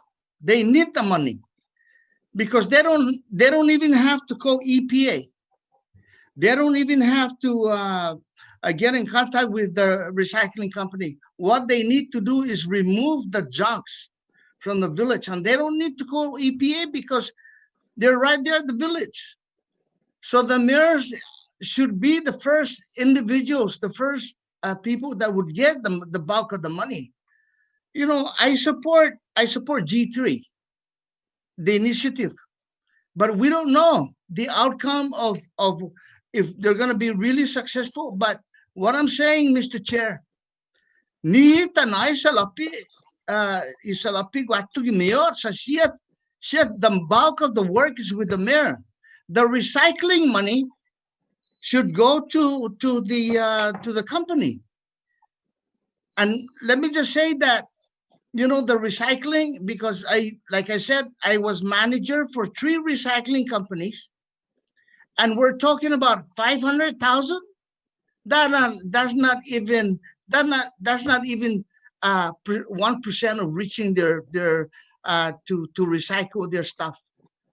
So let's give it to the mayor, and let's give it to EPA. And Senator Therese is right. If EPA handles the money, there is an accountability to that one. But let's give it to the mayors because they do the bulk of the work. We want to remove all this trash, the white goods and the junk cars. It starts with the mayor. Let them do the cleanup. Once the cleanup is done, then they coordinate with the recycling company, and the recycling company will take care of whatever they need to do to ship it off island or whatever. But the priority to give the money to, we need to give it to the mayors. And I thank Senator Therese because EPA also plays a major part in removing all these the junk cars and the white goods and whatnot, batteries and all that.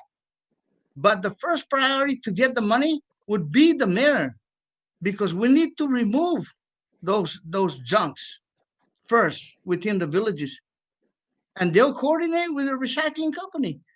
G3, I support G3, but I don't know what they're going to do in as far as removing the junks and getting rid of the helping out with the recycling company. And I'm saying this because, like I said, Mr. Chair, I know because I've been a mayor for 12 years and I've been a manager for 3 recycling companies. And when I was the manager there, I didn't ask for any subsidy from the government. I do it by myself. I do it with the company. I spend millions of dollars trying to remove the junk cars, especially. So and I asked my colleague to really just get that bulk of the money and give it to the mayors. We have $1 million, give it to them, because I know the mayors will do it. Thank you, Mr. Chair. Thank you. Madam Speaker, you asked earlier a point of information only. You didn't speak to the amendment, and then after you, I think that wraps it up, and then I'm going to speak, and we'll go to vote. Jesus Masi, Mr. Chair, and thank you for giving me the opportunity to speak in opposition to this amendment. I support the retiring speaker from Santa Rita's efforts.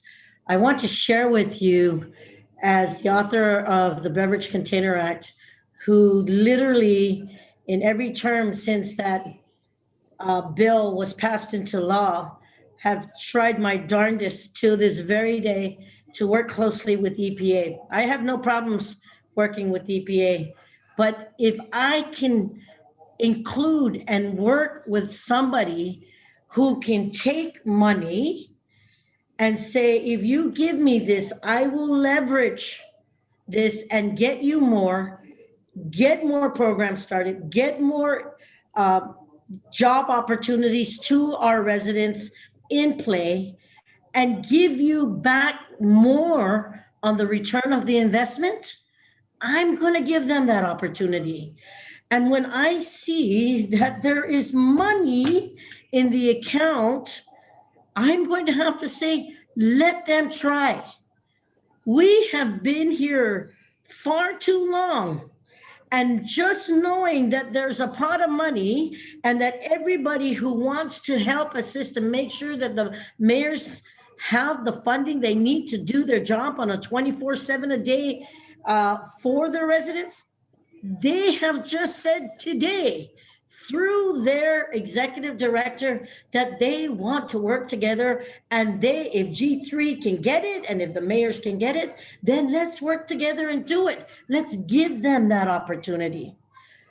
We literally have been here for a long time, and I'm just saying that the resources are there to give them that mandate. And if I'm going to look to giving an opportunity and voting on an issue, on a program or on an initiative that can leverage our government funds on what our people pay for to get 3 times the return of investment more, I'm going to give that shot. And that's my personal conviction. So I don't support the amendment today. I do support that G3 get the necessary funding so that they can do it, because they have an opportunity today based on the work that the university and the center is doing to work not just on a local level, not just on a national level, but to work on an international level and a worldwide level to bring opportunities to Guam.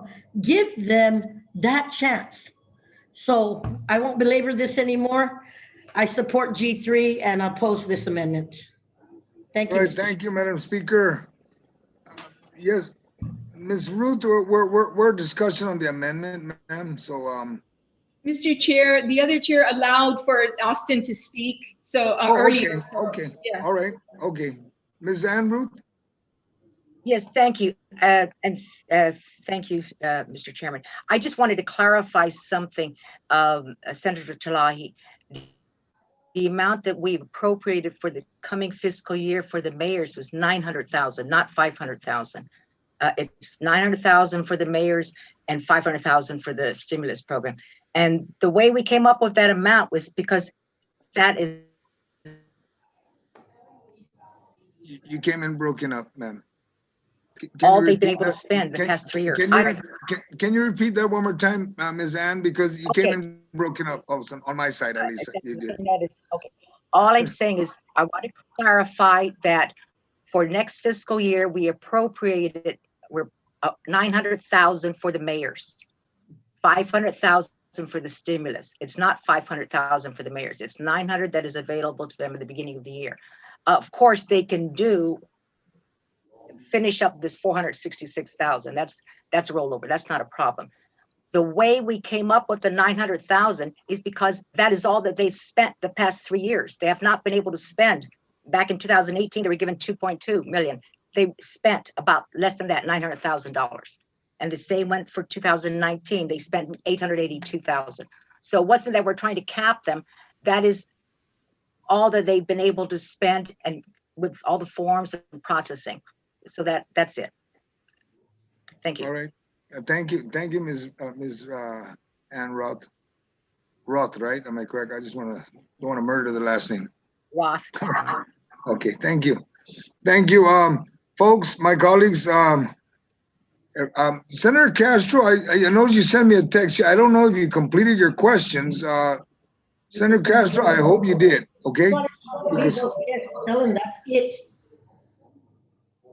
Madam Speaker, there you go. Mute your computer, please. There, Senator Castro. Thank you, Mr. Chair. Just want to reiterate that the mayor has affirmed her support for G3. And I want to underscore the fact that these monies, per the university's position to me yesterday, may result in an additional FFO of up to $500,000. So that's it. Thank you, Mr. Chair. All right, thank you. My colleagues, you know where I stand. I'm What sorry, was that, Senator? I just couldn't hear it. Could he repeat that? Yeah, could he repeat that? Senator Castro, please repeat it one more time. Thank you, Mr. Chair. Something about yeah. Sure, I placed that in the chat earlier. I wasn't sure the chairman was going to let me close on my time. Mayor June Blas sent me a direct message, Senator Talahi, reaffirming her support for G3. And then I also just added some information that I got from the university yesterday that this $500,000 for G3 would benefit the Sea Grant program and potentially open up an additional $500,000 of a federally funded opportunity. So I'm in no position to speak a great detail about how that happens, but basically it's tied to a local matching requirement. And that was never discussed prior, but that's value added information for me. If it benefits you and helps you make a decision in this regard, so be it. So it's in the chat as well. Thank you, Mr. Chairman. Thank you. All right. And thank you, Senator Castro. Everybody has completed speaking. All right. I'm going to speak next now, and mine's very short. Number one, it's in the budget bill. That means I support it. All right. Number two, Steve mentioned that there was 2.5 from the audit report as a result, and 1.4 for this year, which generally is $4 million. All right. Do the simple math, folks. Moving along. I'm in support of the mayors. I lived in Dedadu and I lived in Jigo. And I'm well aware of the trash because I was in the mayor's council with Mayor Rudy Montanani. And living in Dedadu, I've seen all the trash, and I've always seen every mayor. And as Peter and I have been in the police department was always caught helping picking up trash, and there was never any money for that. Today, Public Works picks up recycling, and they don't get paid for any of that. So in support of the initiative, I won't be supporting the amendment, all right? And we're now moved to the vote. Joe Mesgun, please call the vote. Call the roll call and let's vote. Mr. Chair, I thought there was an amendment to the amendment. I thought Senator Marsh had an amendment to the amendment, sir. Okay, Senator Marsh, do you have your amendment now? Because at least we know all the discussion on Senator Sabina is done. Senator Kelly Marsh, do you have your amendment, ma'am? Because I wanted to make sure that this. Oh, yeah, Sabina, you're online. Mr. Chair, I would also like to bring to the committee's attention that I would like to question the the conflict of interest of this grant going to, or this funding going to Austin Shelton, who is the brother of Senator Amanda Shelton. And I request that this committee look into the conflict of interest of this situation, that it requires her not to vote on the amendment. Stand Or by. even to vote on this section. We'll let her speak. Senator Amanda Shelton, please. Thank you for the opportunity, Mr. Chair. I will clearly state I do not have a conflict of interest in this amendment, and I can let Dr. Shelton speak to it. This funding goes nowhere to his salary, but to a program that happens to be run through the University of Guam, where he works. All right, thank you. Senator Kelly, do you have your amendment, ma'am? It's almost ready to send in, Mr. Chair. It's almost ready. All right, I guess then we'll take a few minute break, recess, and then we'll wait for that to come in if it's almost ready. Thank you. We'll take a recess. Thank you.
All right, thank you, my colleagues, and thank you to the people of Guam for their patience.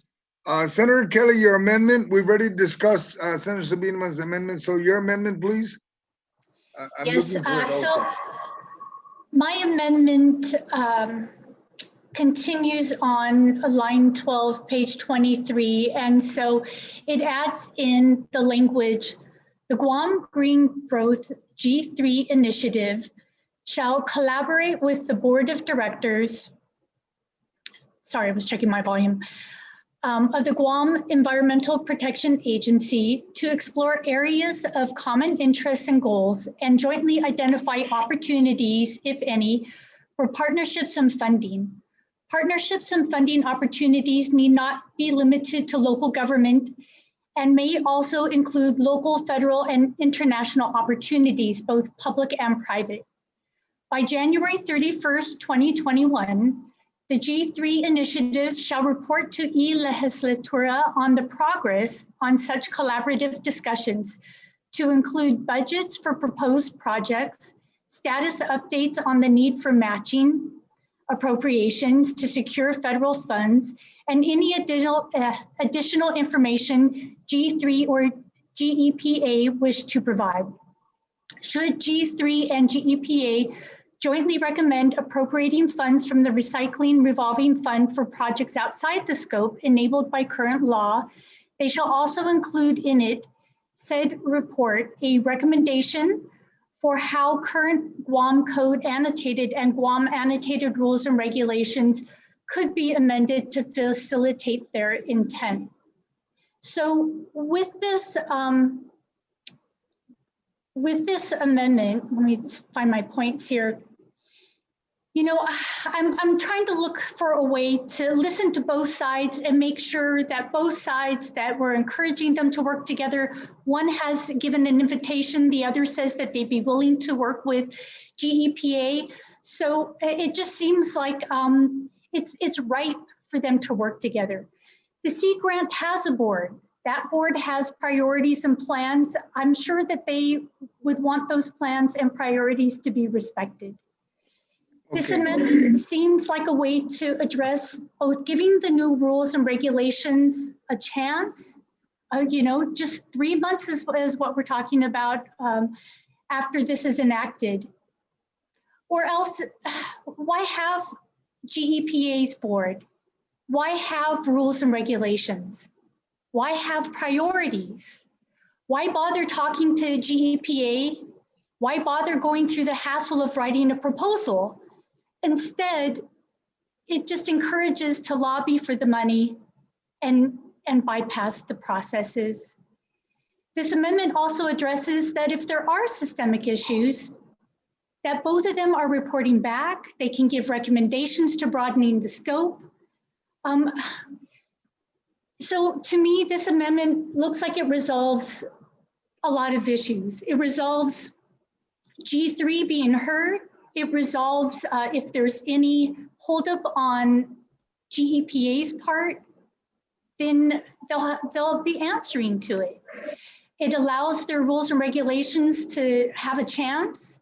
It allows us to have oversight and assess what's going on, whether both sides have lived up to it. And it gives us a chance to address any systemic issues and broaden the scope and update and modernize the scope if it's needed. So, you know, for all of those reasons, I just ask for people's consideration and support to give the rules and regulations a chance. I have faith in G3 that this can be a very good working relationship, not just this year, but just going forward. If they set a strong foundation, they will work year after year together, I'm sure, for the good of the community on more and more projects.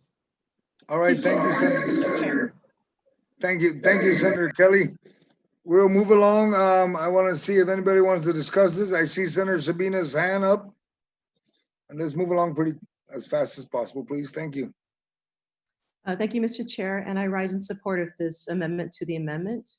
I think it's when we're talking about limited funds, and we know, especially at this time during this pandemic, it's really, I think, the way forward for resiliency in our community is to band together and to use our much needed public funds to the best use possible.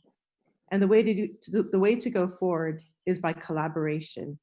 And I truly believe that this amendment is, really kind of sets the groundwork for this. And it's something that is part of the UN Sustainable Goals, is to ensure that there is peace in our society, and that the rule of law is followed. I would also like to say that, it's I think the sponsor of this amendment has said, that these rules and regs are just only 10 months old. And I know it's important to understand that when we make changes, and our people really would like to see change in government, and it's important to give it the time. We were just in session yesterday when the Guam Election Commission, we were getting testimony from them regarding how can we change the way forward to make sure our community is safe. And one of the suggestions was mail-in voting, and that's something that perhaps in principle we can all agree, but we heard the response and we listened to the response that it would take a year to get this implemented. And so, this is what's really important, is that we really need to cultivate the practices that would allow the change that will make our communities resilient. And I have, everybody can stand behind sustainability, but I think what's really key is if we practice sustainability, which means ensuring that we follow the best practices in collaboration. There's other things that I wanted to add to my statement, but I think the good sponsor said, we need to work together. And I think this is a good step forward. All right. Thank you, Senator Sabina. Senator Lee, I see your hand waving. Yes, ma'am. Thank you, Mr. Chair. I'd like to strenuously object to this amendment to the amendment. I think it's attempting to ask G3 and all of their partners to work for free, basically. And we cannot leverage federal dollars, these very critical investments from the National Science Foundation, from NOAA National Sea Grant, from the Department of Interior, from USDA, without this critical local matching. And so that this amendment just completely throws all of that out. I understand wanting to come to the table on this, and I appreciate those efforts, but I think that this amendment falls short, and so I object, and I urge my colleagues to please vote no. Thank you, Senator. Madam Vice, stand by, Senator Tello. I see your hand, but I've seen others also. Okay. Madam Vice. Thank you, Mr. Chair. Mr. Chair, I also object to this amendment. I don't think it's very fair to proffer an amendment like this without consulting the entire G3 group. I'm sure that, if we give them the authority that, on their own will, they will go and want to cooperate with the community and with the Guam EPA board. That's what they've been doing. They've been bringing the community together. And so for us to put something like this in legislation, it's not a right thing to do at this point. Thank you, Mr. Chair. Thank you. Senator Tello, you waved your hand. Thank you, Mr. Chair, for recognizing me. Mr. Chair, I stand in full support. I think the author of this amendment tries very hard to find a win-win situation for everyone. And we had heard that from Ann Roth from the board of EPA that nobody has come from the G3 group has not come before them asking for any funding. And this, they need to go that route, like many other nonprofit organizations or groups that are asking for funding. So this just simply opens the door for G3 to make that initial request, and EPA to realize that this is going to happen, that they have the support of this legislature to hear what G3 has to say and what they're willing to do to be a part of protecting our environment and recycling process as well. So I stand in full support, and I think it's innovative, and I thank the author for this amendment.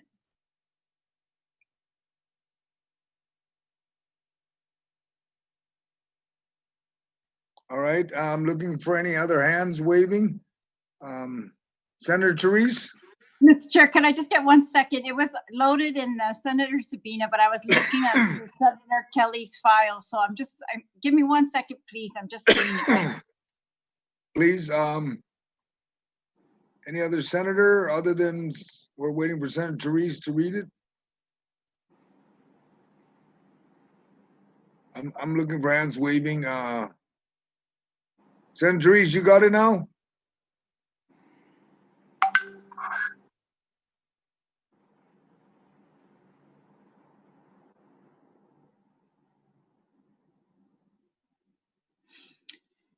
Yes, Mr. Chair.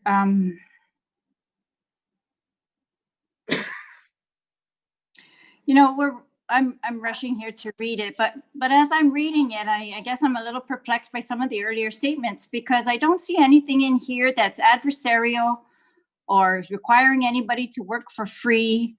You know, I guess, you know, I remember how the G3 was created by an executive order, and it mandated all of our, not all, but, you know, government agencies with over these type of goals, and who have the goals that we are trying to meet by the G3 effort, to work together. And they work together as part of their jobs, Mr. Chair.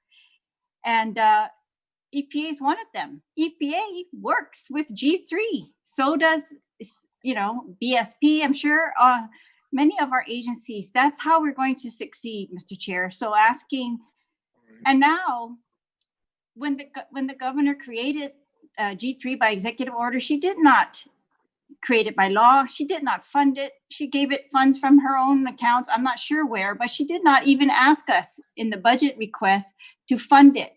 Neither did BBMR in their revise, after we cut $66 million from all the other agencies.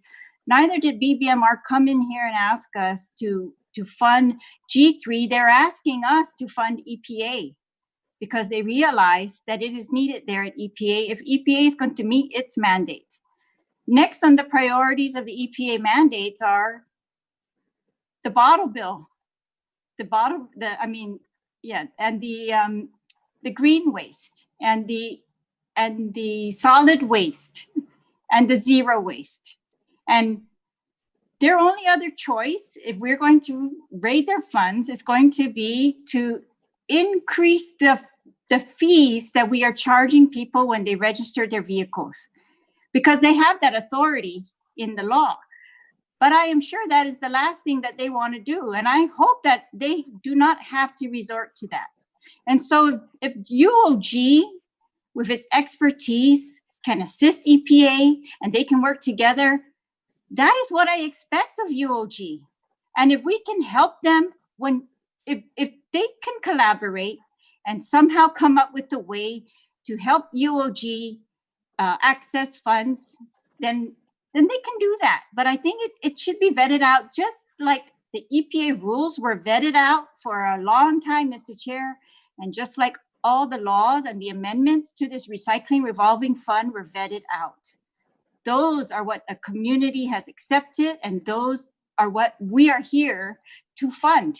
We're here to fund those things, those mandates, those, you know, and like I said earlier, we cannot fail. And so this amendment, to me, it asks them to just work together. If you want the RRF, if that's what you want to go for as funding source, then let's hear it and let's vet it, and that's all. And it seems to take down this from pitting one against each other, and actually, you know, just reaffirming what the governor intended by establishing G3 in the first place, that we are all going to work together, Mr. Chair. Thank you very much. All right, thank you. I'm looking for any other hands up there. Anybody else would like to speak? There being no other hands waving, we'll move to vote. All right, Senator, I would like to close, please. all right, go ahead and close, Senator Kelly. Suduasmasi, Mr. Chair. So, as I mentioned, the Sea Grant itself has a board.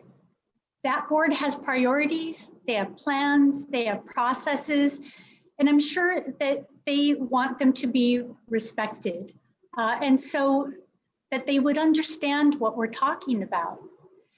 I tried to write this amendment in a way that it gives those rules and regulations that just a few months ago, we all came together and I believe we voted unanimously on them. And so, let's give them a fighting chance. And both sides seem to want to work together. To have a long-term partnership, it needs to be them coming together at the table, sitting down, talking together, working together, and developing a long-term plan together. That's not just 1 year. It's not going to just be a few months this time around, but let's set them up for success for a partnership that lasts 10 years or 20 years. I would rather see that.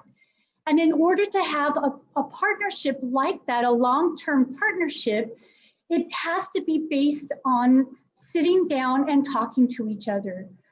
We heard that there hasn't been any talking together. There hasn't been a proposal. And so this is that opportunity for them to do that. And as I mentioned, this amendment has a potential to resolve a lot of issues.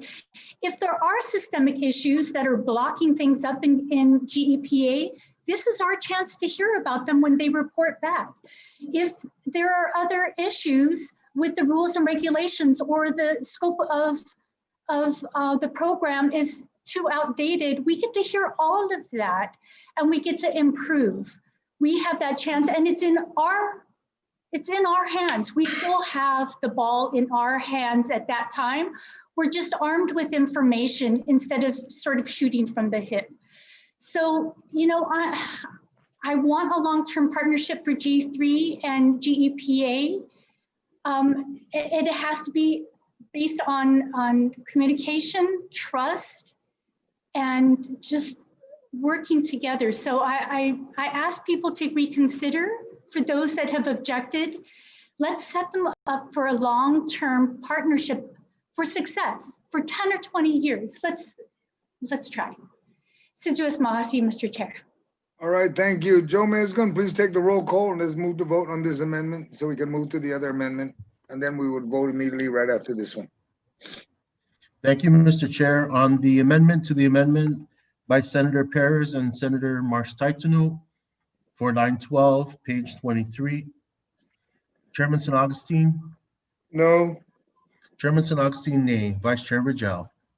Nay. Vice Chair Rigel, nay. Vice Chair Shelton? Aye. Vice Chair Shelton, nay. Speaker Munoz-Barnes? Aye. Speaker Munoz-Barnes, nay. Senator Lee? Aye. Senator Lee, nay. Senator Teresa Lahi? Ungan. Senator Teresa Lahi, aye. Senator Pito Talahi? Aye. Senator Pito Talahi, nay. Senator Marsh-Titano? Again. Senator Marsh-Titano, aye. Senator William Castro? Aye. Senator William Castro, nay. Senator Moreland? Aye. Senator Moreland, aye. Senator Munoz? Again. Senator Munoz, aye. Vice Speaker Nelson? Aye. Vice Speaker Nelson, nay. Senator Perez? Again. Senator Perez, aye. Senator Torres? Nay. Senator Torres, nay. Senator Taitagui? Ungan. Senator Taitagui, aye.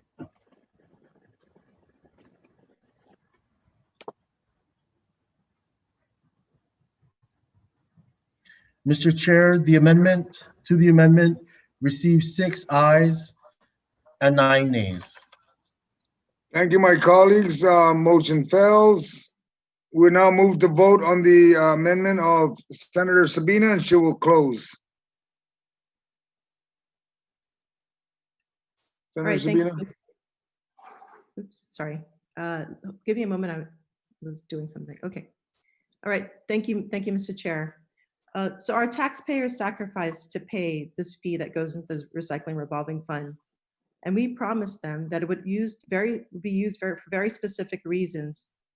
Now, in the middle of this pandemic, we're ignoring our own laws and years of practice in protecting lockboxes. We're cutting corners and transforming this recycling revolving fund into a slush fund. The public and local businesses have sacrificed so much. They pay a vehicle registration fee with a promise that it will be used to clean up litter, junk cars, tires, and support our mayors and the Guam EPA. But now we are raiding their vehicle registration fees and spending it in ways never intended. The matter before us boils down to honoring the very laws we're sworn to uphold. We cannot selectively ignore the rule of law when we find it inconvenient. Such recklessness will not only spark public outrage and beckon legal challenges, but it undermines the strength of our society as a whole.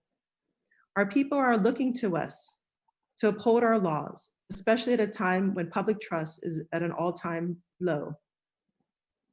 And I believe this is what builds a strong foundation for a just and fair society. Moreover, our people participated in public hearings that created the Recycling Revolving Fund. They participated in the hearings that established its rules and regs. Our laws were created out of that transparent public process.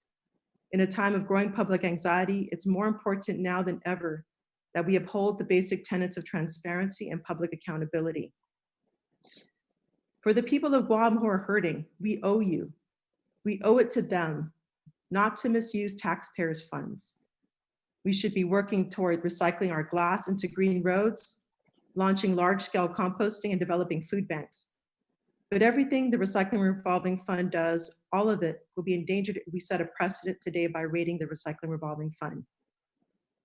I support the G3, but it's sad that we've placed G3 in a position in which their appropriation depends on the destruction of Guam's landmark environmental achievements. We cannot take shortcuts that end up turning the Recycling Revolving Fund into a slush fund. This is the people's money. And because it's the taxpayers' money, we must respect their voice and follow our island's laws and rules and regs properly. If we don't, we will be denying the people full transparency and a voice in the public hearing process.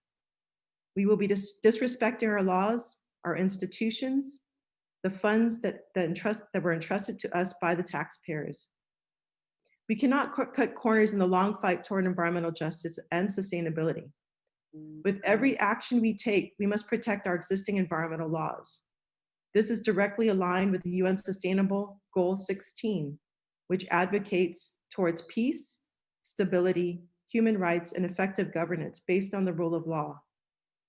If we circumvent our laws, we will violate this tenet of the UN Sustainability Goals and undermine the very foundation of a just and fair society. I want to thank the mayors and Guam EPA board who stood up for the public accountability and protecting our laws. The Recycling Revolving Fund is a landmark environmental law supported by our people. We must not turn it into a slush fund. And may I add that this whole exercise of the budget is based on projections. What if the Recycling Revolving Fund money is less than what we expect? Are we diminishing the money that's going to go to the mayors?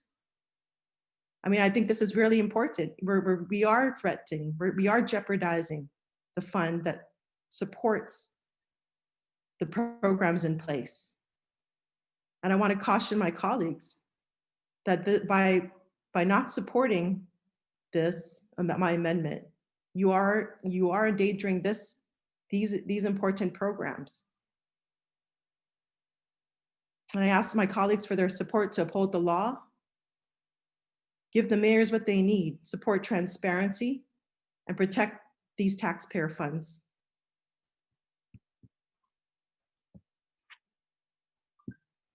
Thank you, Senator Perez. Joe, let's take the roll call.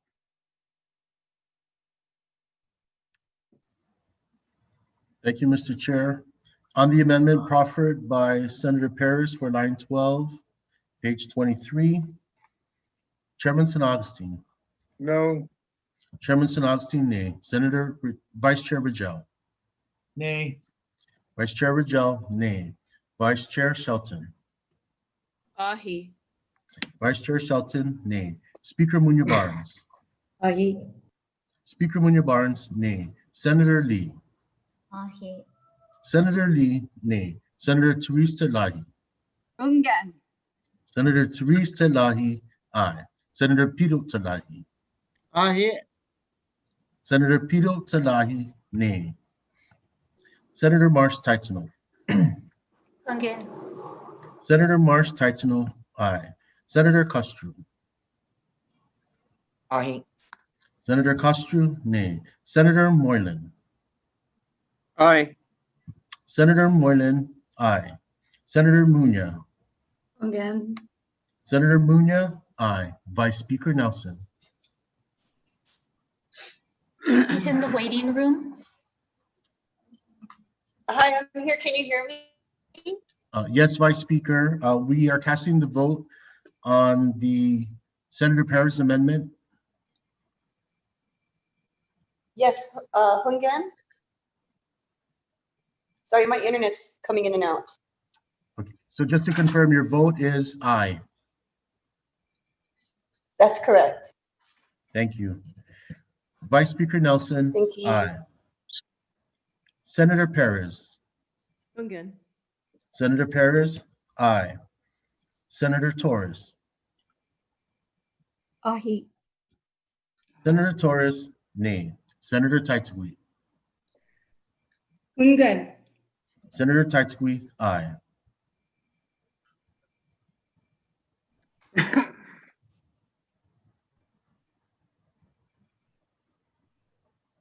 Mr. Chair, the amendment by Senator Perez received 7 ayes and 8 nays. Thank you, my colleagues. Motion fails. We will now move to the next amendments. I'm looking at my phone. Looking at the next amendment within the same department. And I do see we have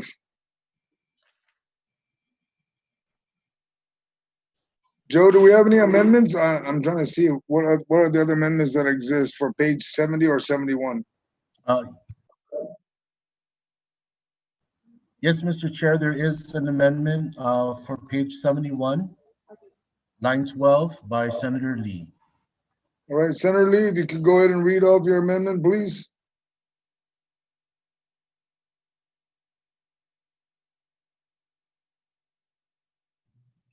Yes, thank you, Mr. Chair. Mr. Chair, I submit this amendment so that we can direct proceeds from the Recycling Revolving Fund, or RRF, to the municipal level. And I'm so glad that many of my colleagues over our conversations for the last few hours have alluded to this and have been supportive of this. The amendment before us reads line 12, page 71, to amend item 5 of subsection R, section 5, chapter 5 of the bill to read 5, Recycling Revolving Fund.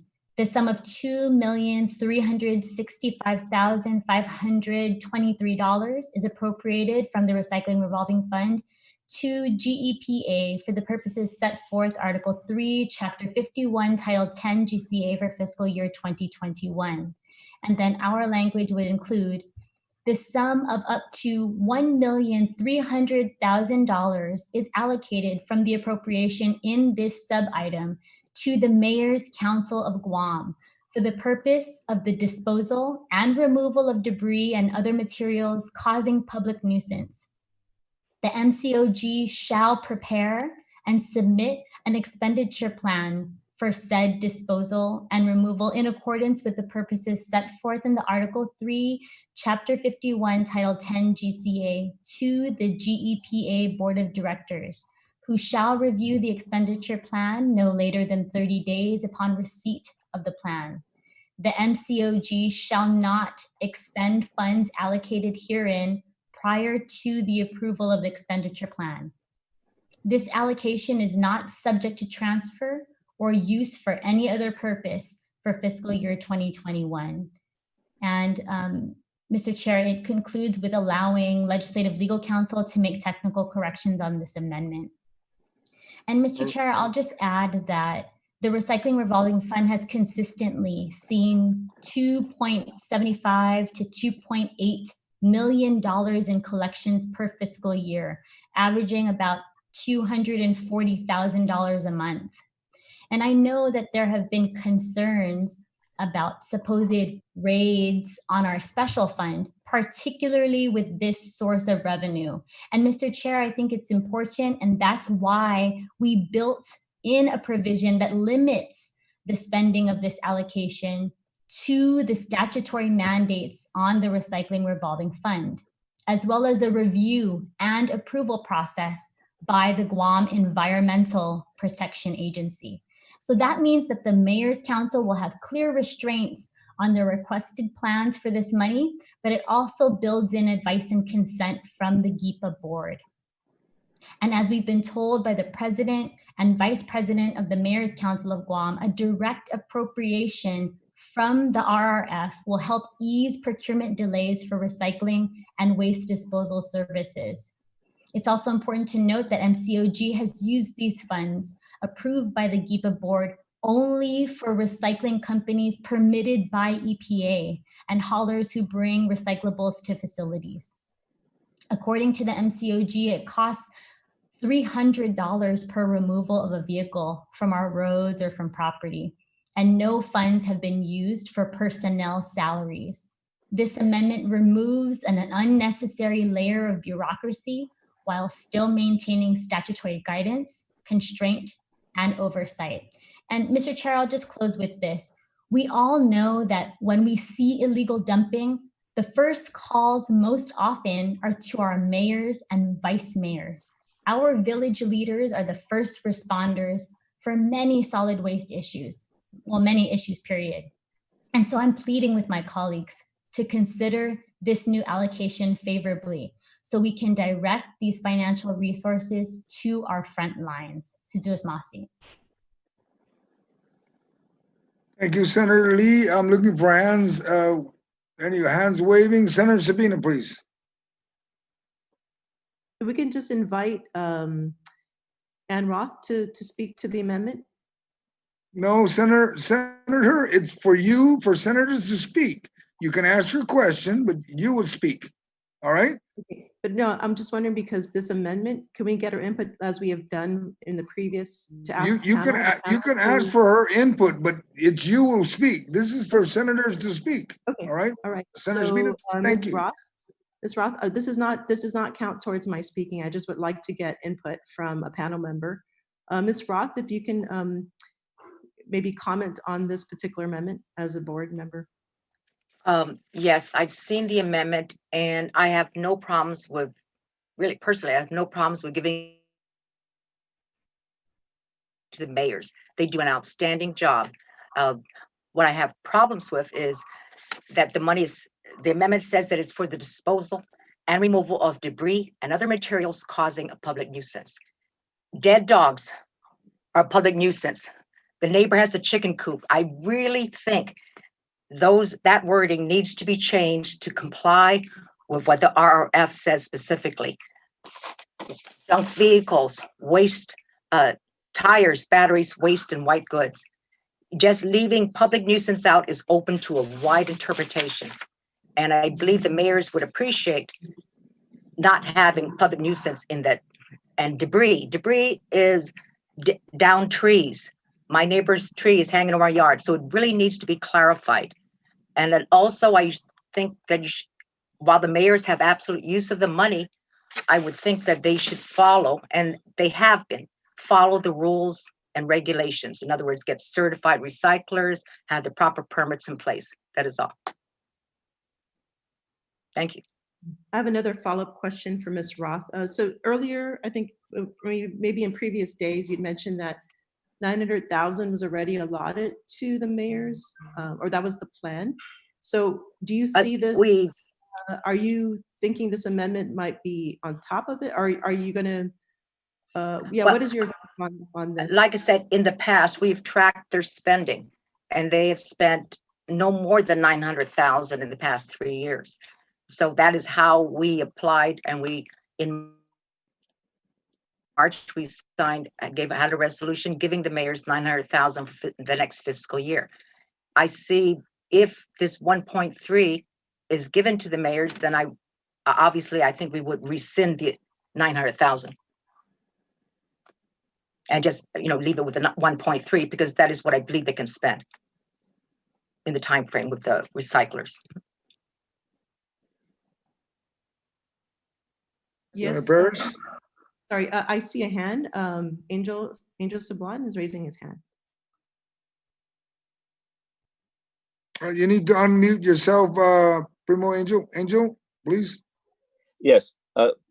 There's a reason why we've only been able to spend 900,000. We wish we could spend more, but every time we get the funds from EPA, it's always not at the beginning of the fiscal year, it's either the middle or towards the end. So obviously we are not able to expend the whole amount of money that we want to, because we don't start at the beginning of the fiscal year.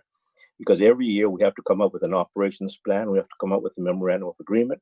And by the time all these things come around, it's already, last year it was not until March when we actually got things going. This year is June. So obviously we are not able to spend the 900,000, I mean the whole amount of money, the 1.3 that we have been asking for before, because of the time constraints.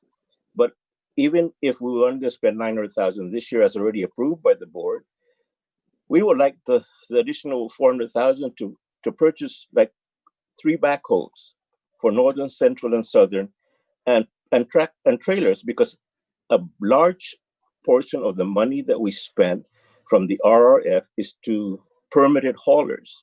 They take a bunch of our money. And so we would like the mayors to themselves, with a trailer, bring the white goods, bring the tires, bring the loose metals to these recycling centers, instead of hiring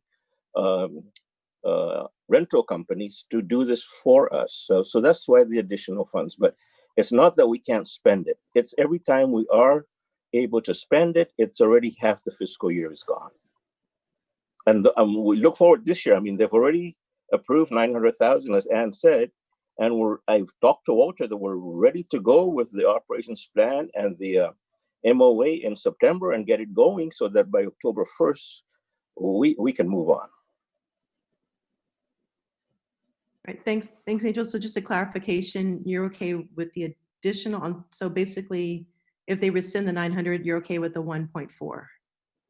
That's correct. I'm sorry, if this, okay. Well, I mean, we're not asking to supplement it. I mean, we're also realistic. We don't want to take more money than we can spend. And we don't want to, it's a whole process of giving it back is harder than we're asking for more. Because they also put a provision in their own rules that if we spend already 80% of the funds they give us, that we make a report to them so that maybe they can give us additional funding. Okay. So in that sense, we work together. All right, thank you. It's just that this year, hopefully, since it's already approved for the beginning of the fiscal year, that we can start right away. Just Masi. Buen provecho. Thank you, Senator Paris. Anyone else? I don't see any hands waving. Senator, Madam Vice Speaker. Thank you, Mr. Chair, and half a day, Mr. Sablan. Hi, I'd just like to say thank you for enduring these hearings. You asked for 3 backhoes. Do you have heavy equipment operators for these 3 backhoes? Yes, we do. In fact, every time we borrow from either Public Works or from somewhere, we use our maintenance people. In fact, once upon a time when they had the funding to purchase 6 backhoes and 6 dump trucks for the mayor's office, but instead it went to the Department of Public Works, we were already in the process of certifying our maintenance people to do just that. Okay, and the public nuisance yeah, I agree with Ann. We should change that and just follow the verbiage on the RRF rules and regulations, which gives the first priority, second priority, and third priority. And I believe Ann has that. Yes. Okay. All right. Thank you. Thank you, Mr. Chair. All right. Right before I call Senator Tello or Senator Therese, Senator Lee, in reference to what EPA asked and also the mayors are asking, can you comment real quick that maybe that amendment would be forthcoming real quick? Then it would fix a lot of the things that are being an issue now. Yes, thank you, Mr. Chair, and thank you very much, Ms. Roth, for pointing that out. When we were crafting this amendment, we agree with you, and our legal bureau was trying to recommend terms that would reflect what the intent was. However, the Recycling Revolving Fund has a very long list of terms in the statute, and so that's why we chose to place in public nuisance and then also have it guided by the statute. The statute's listed there, I think, 2 or 3 times in the amendment. If there's a suggestion from somebody where we could try to help clarify that, I'm happy to do so. But again, this is just an attempt to recommend terms that reflect what the intent of the Recycling Revolving Fund is for. Thank you, Mr. Chair, for the opportunity to clarify. All right, I saw Senator Tello and then Senator Therese. Thank you, Mr. Chair. I remember when I was reading the letter coming from both Mayor Hoffman and Savares. It was the last paragraph of their letter, which asked for support on a direct appropriation. And I believe the same thing fell true on the other letter received from 17 other mayors that stated they didn't support the 500,000 to G3, but then on their second part of their letter, they said that they would like a direct appropriation. And I said openly that I would support something like that, for the mayors. They need it right away. I've always been an advocate for the mayors whenever they needed anything. But, it's always important, though, that there's accountability put into place. And, I know Mr. Angel Sablan, he's really good at math and he's good at returning phone calls too as well. So I'm pretty sure that he will be watching over this appropriation and provide all the information that's needed that's in this amendment, which requires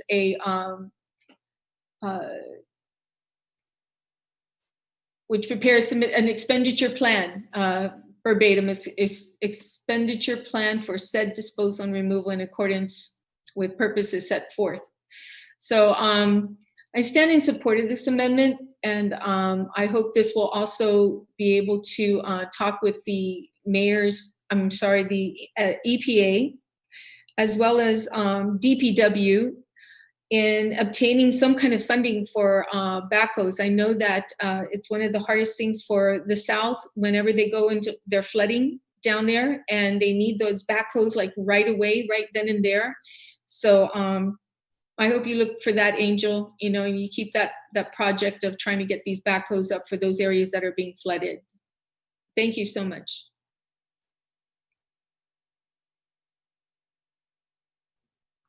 Thank you, Senator Titagui. I believe Senator Therese Terlahi is next.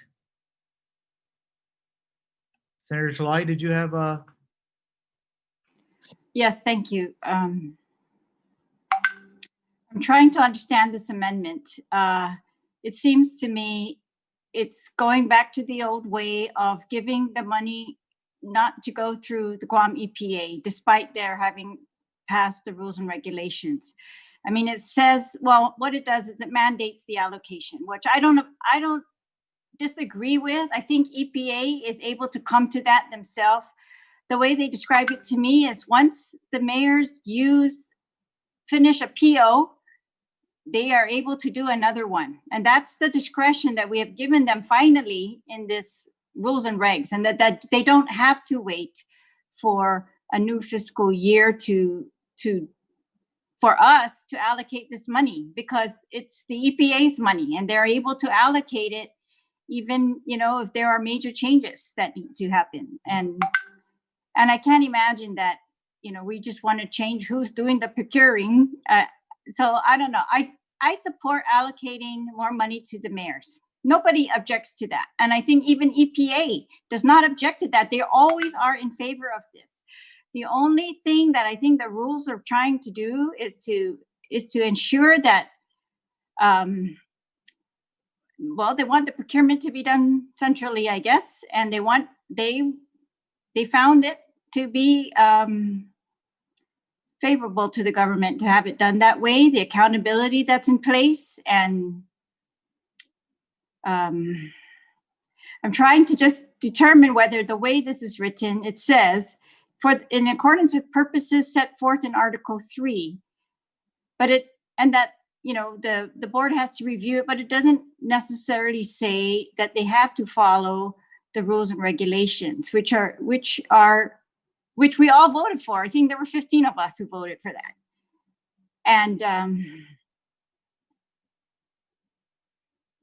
so, you know, I would support, I support the allocation. I think, you know, we're tying EPA's hands, and if they are not able to get these tires off of Guam after that, after we collect them through the mayors, then, you know, where are we going to find more money? I just think it's ironic that we take money out of this fund, give it to another purpose, and now we want to use the remaining smaller pot and I don't know. I just don't know. Is Ann Roth still here? I can't see everyone, but maybe yeah. It was my understanding that when a purchase order is when they use a full purchase order, that you are able to agree to additional monies if there's still money left. Is that correct? She's still. Well, yes. Yes, I mean, you know, they have an amount that they can spend, 466,000, that they can spend up to the end of the year. Actually, they may not be able to finish it just because of COVID. They're not operating right now. A lot of the recyclers aren't operating. But, you know, there's certain requirements. They have to turn in certain forms, but that's it. You know, they can spend it.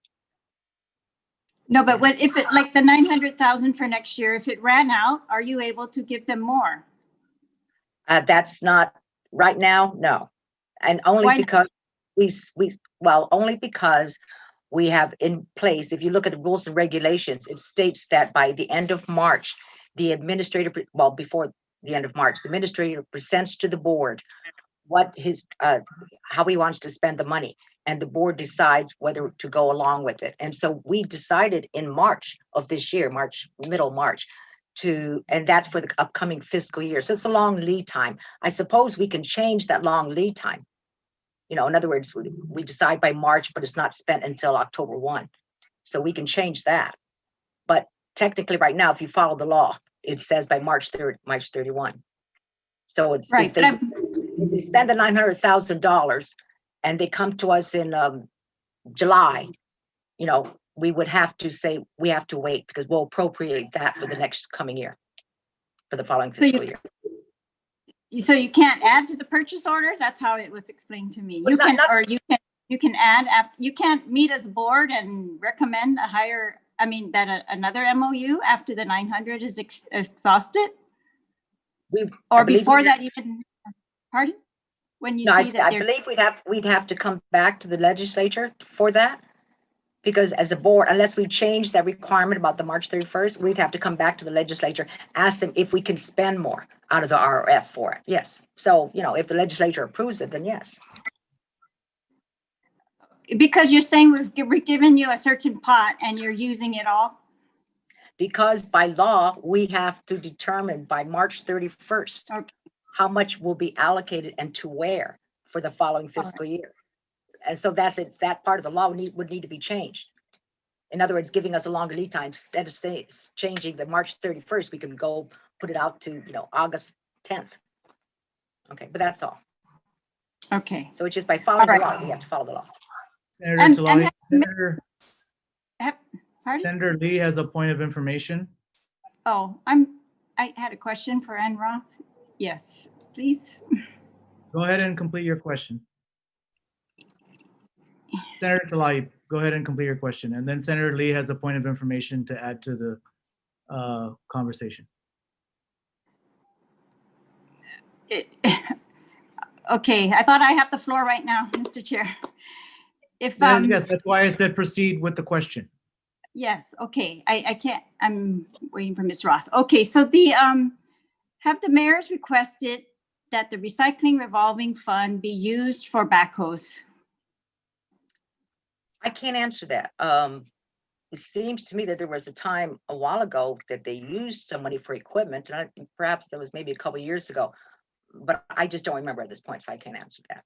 Ask the mayors. I would ask Mr. Saban for that. Yeah, I remember they did use some money, but I don't remember. Yeah, it's my understanding that maybe the rules don't allow for that right now, and we need to find another source of funds for that, or we need to amend the law, and we should amend the law if that's what we're trying to do. But I understand that when this is the way they used to do it. Before, the rules and regs were done, and it was strictly supposed to go to EPA. And this is the first year, the legislature's been successful in giving this to EPA directly for 2 past fiscal years. Am I still on? Yeah, for 2 past budgets. But prior to that, I think it was, given directly to the mayors, and they used it to buy backhoes, 2 pickups per mayor. I don't know, but that was one of when the rules were done, they did not allow for equipment. So I think, we can re-examine that as senators, whether we want this to be used as, for equipment or not. But yeah, if the mayor, are thinking that's the purpose, I don't know. So I don't want this to get tied up again between the mayors and EPA waiting for approvals, when I think they have a good process in place right now. And it's been, 1 fiscal year. They need to, actually not even 1. This will be the first, really, where your rules and regs are in place and that they're going to be required to follow that.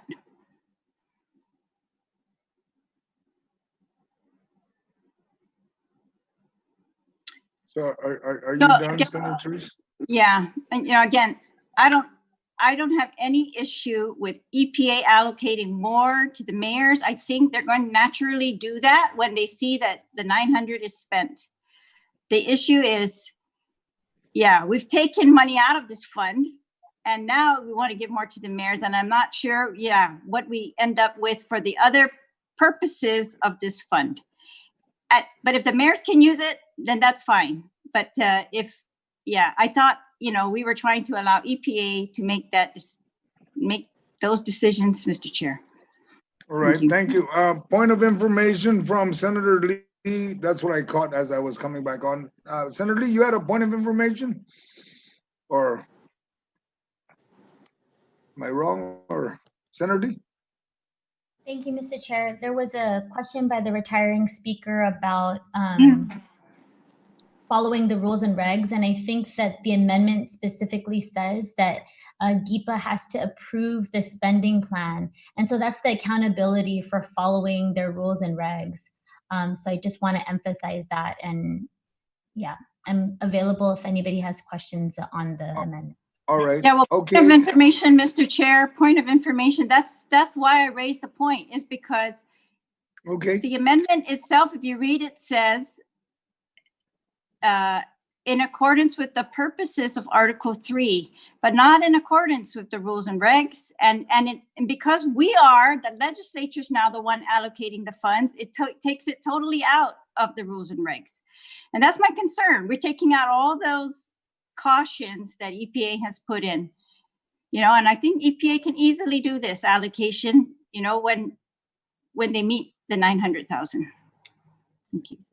And if we want to use the money for expenditure of vehicles, backhoes, I don't know, we'll see in the mayor's budget if you've included that already, Mr. Chair, and otherwise, we should examine that ourselves, because that's a different purpose than the recycling revolving fund, which needs to take care of the bottle bill, zero waste, solid waste, green waste also. Thank you. Understood. I just wanted to make clarification. Thank you, Senator Therese.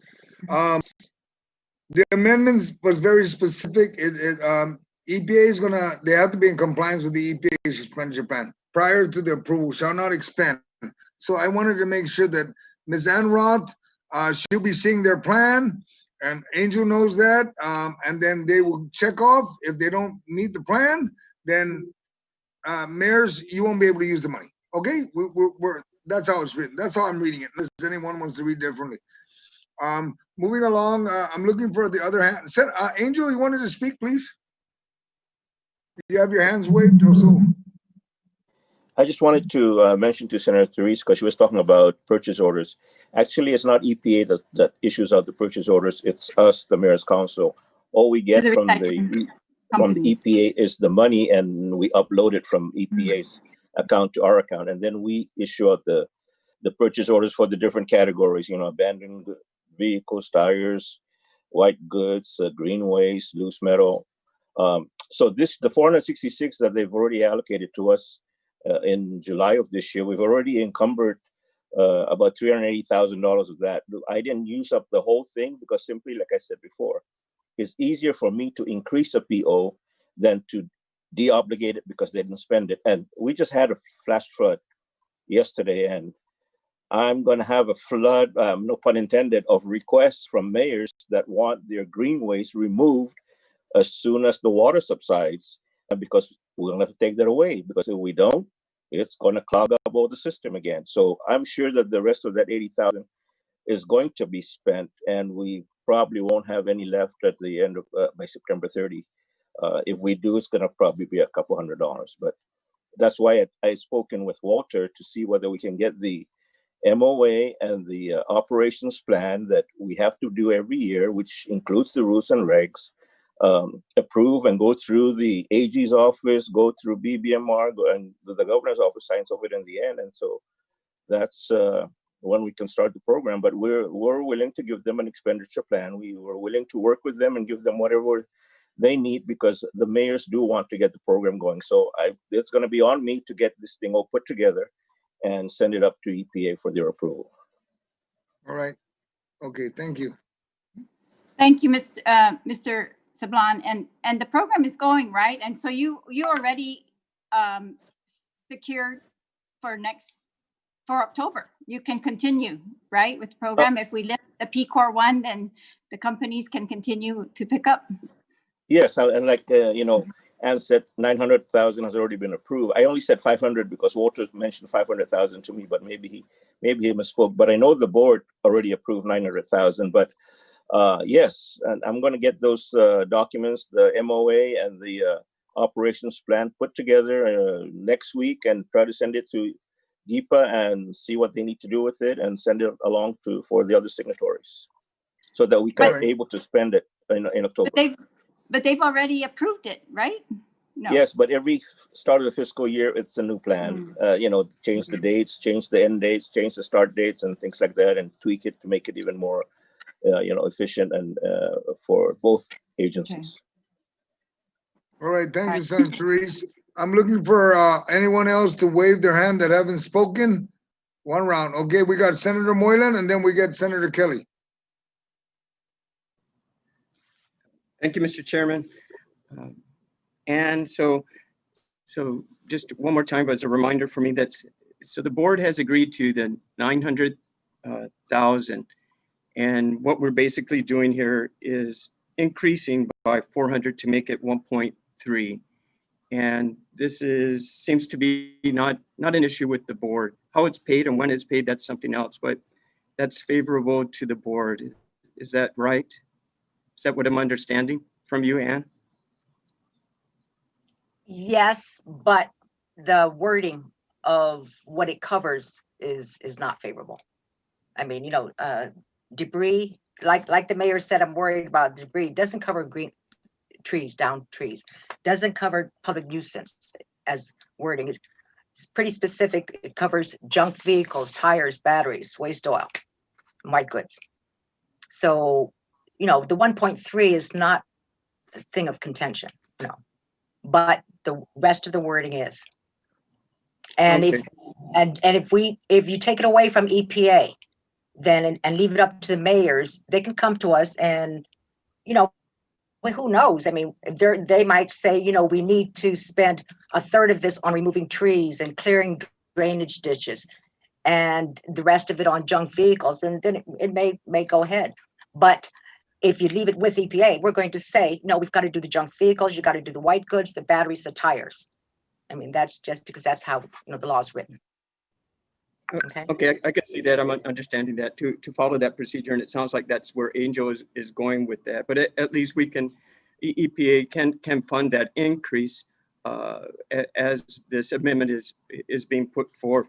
So it has been vetted. I mean, it's something that the board is I guess willing to do. We're basically acting like we're the board and we're part of you, but at least we know we're not raiding the fund. This is not a raid. We're just increasing the amount which was always already agreed upon, but we're coming to an agreement to increase it by 400,000. I mean, a raid is something like, you never knew it was going to happen, but now it is happening and the money is there and it is for the purpose of the mayor's council. So that's a good thing.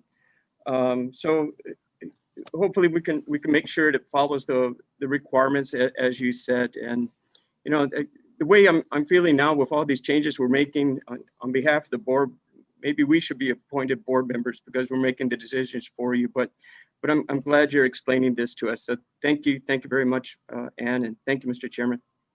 Thank you. I saw it. Senator Kelly, you are next. We're almost at the Mr. Chair. Senator Sabina.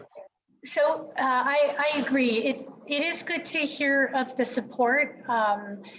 And yeah, that just changes some of the perspective of things. But, and forgive me if I missed it, but did you say, or do you have the information there about by March 31st, how large that budget was that you approved?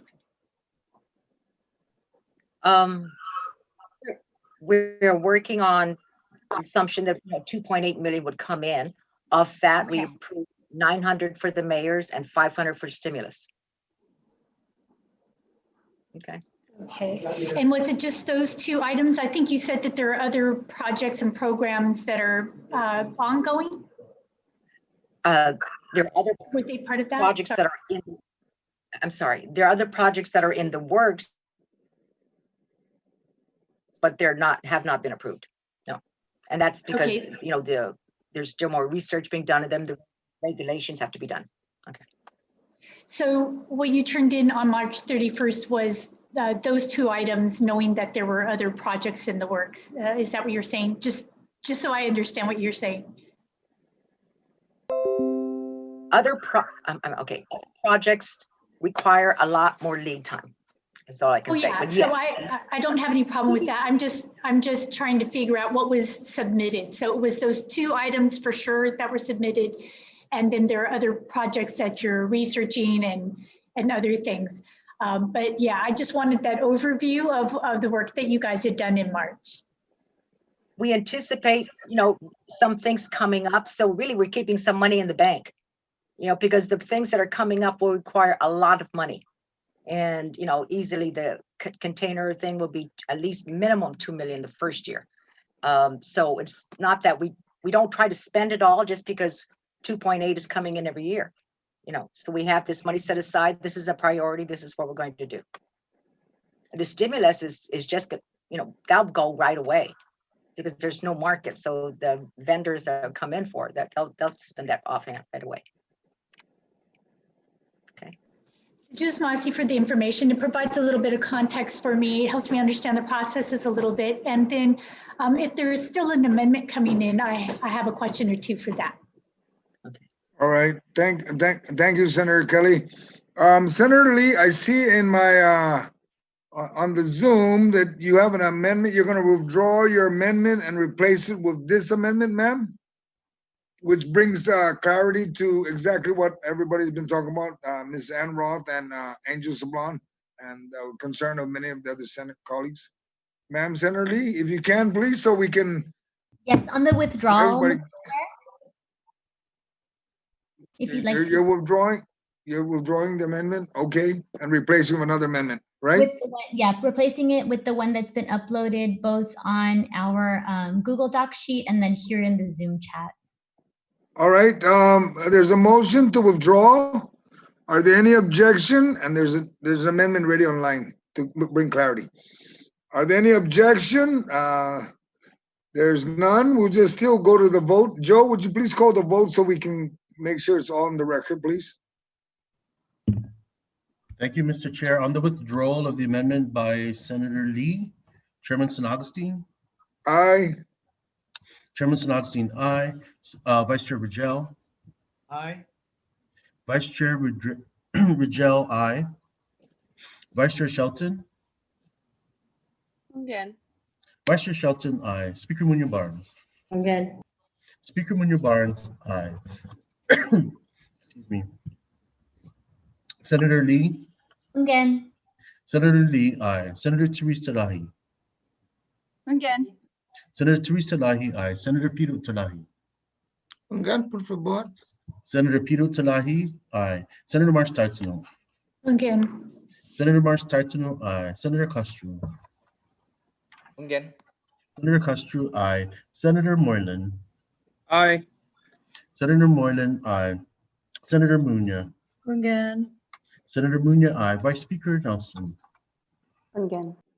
Vice Speaker Nelson, aye. Senator Perez. Again. Senator Perez, aye. Senator Torres. Again. Senator Torres, aye. Senator Talahi. I'm sorry, Senator Taitigui. Again. Senator Taitigui, aye. Mr. Chair, the withdrawal received 15 aye votes. All right, thank you, my colleagues. Motion passes. Senator Lee, please introduce your amendment so that it'll answer a lot of the questions that were asked.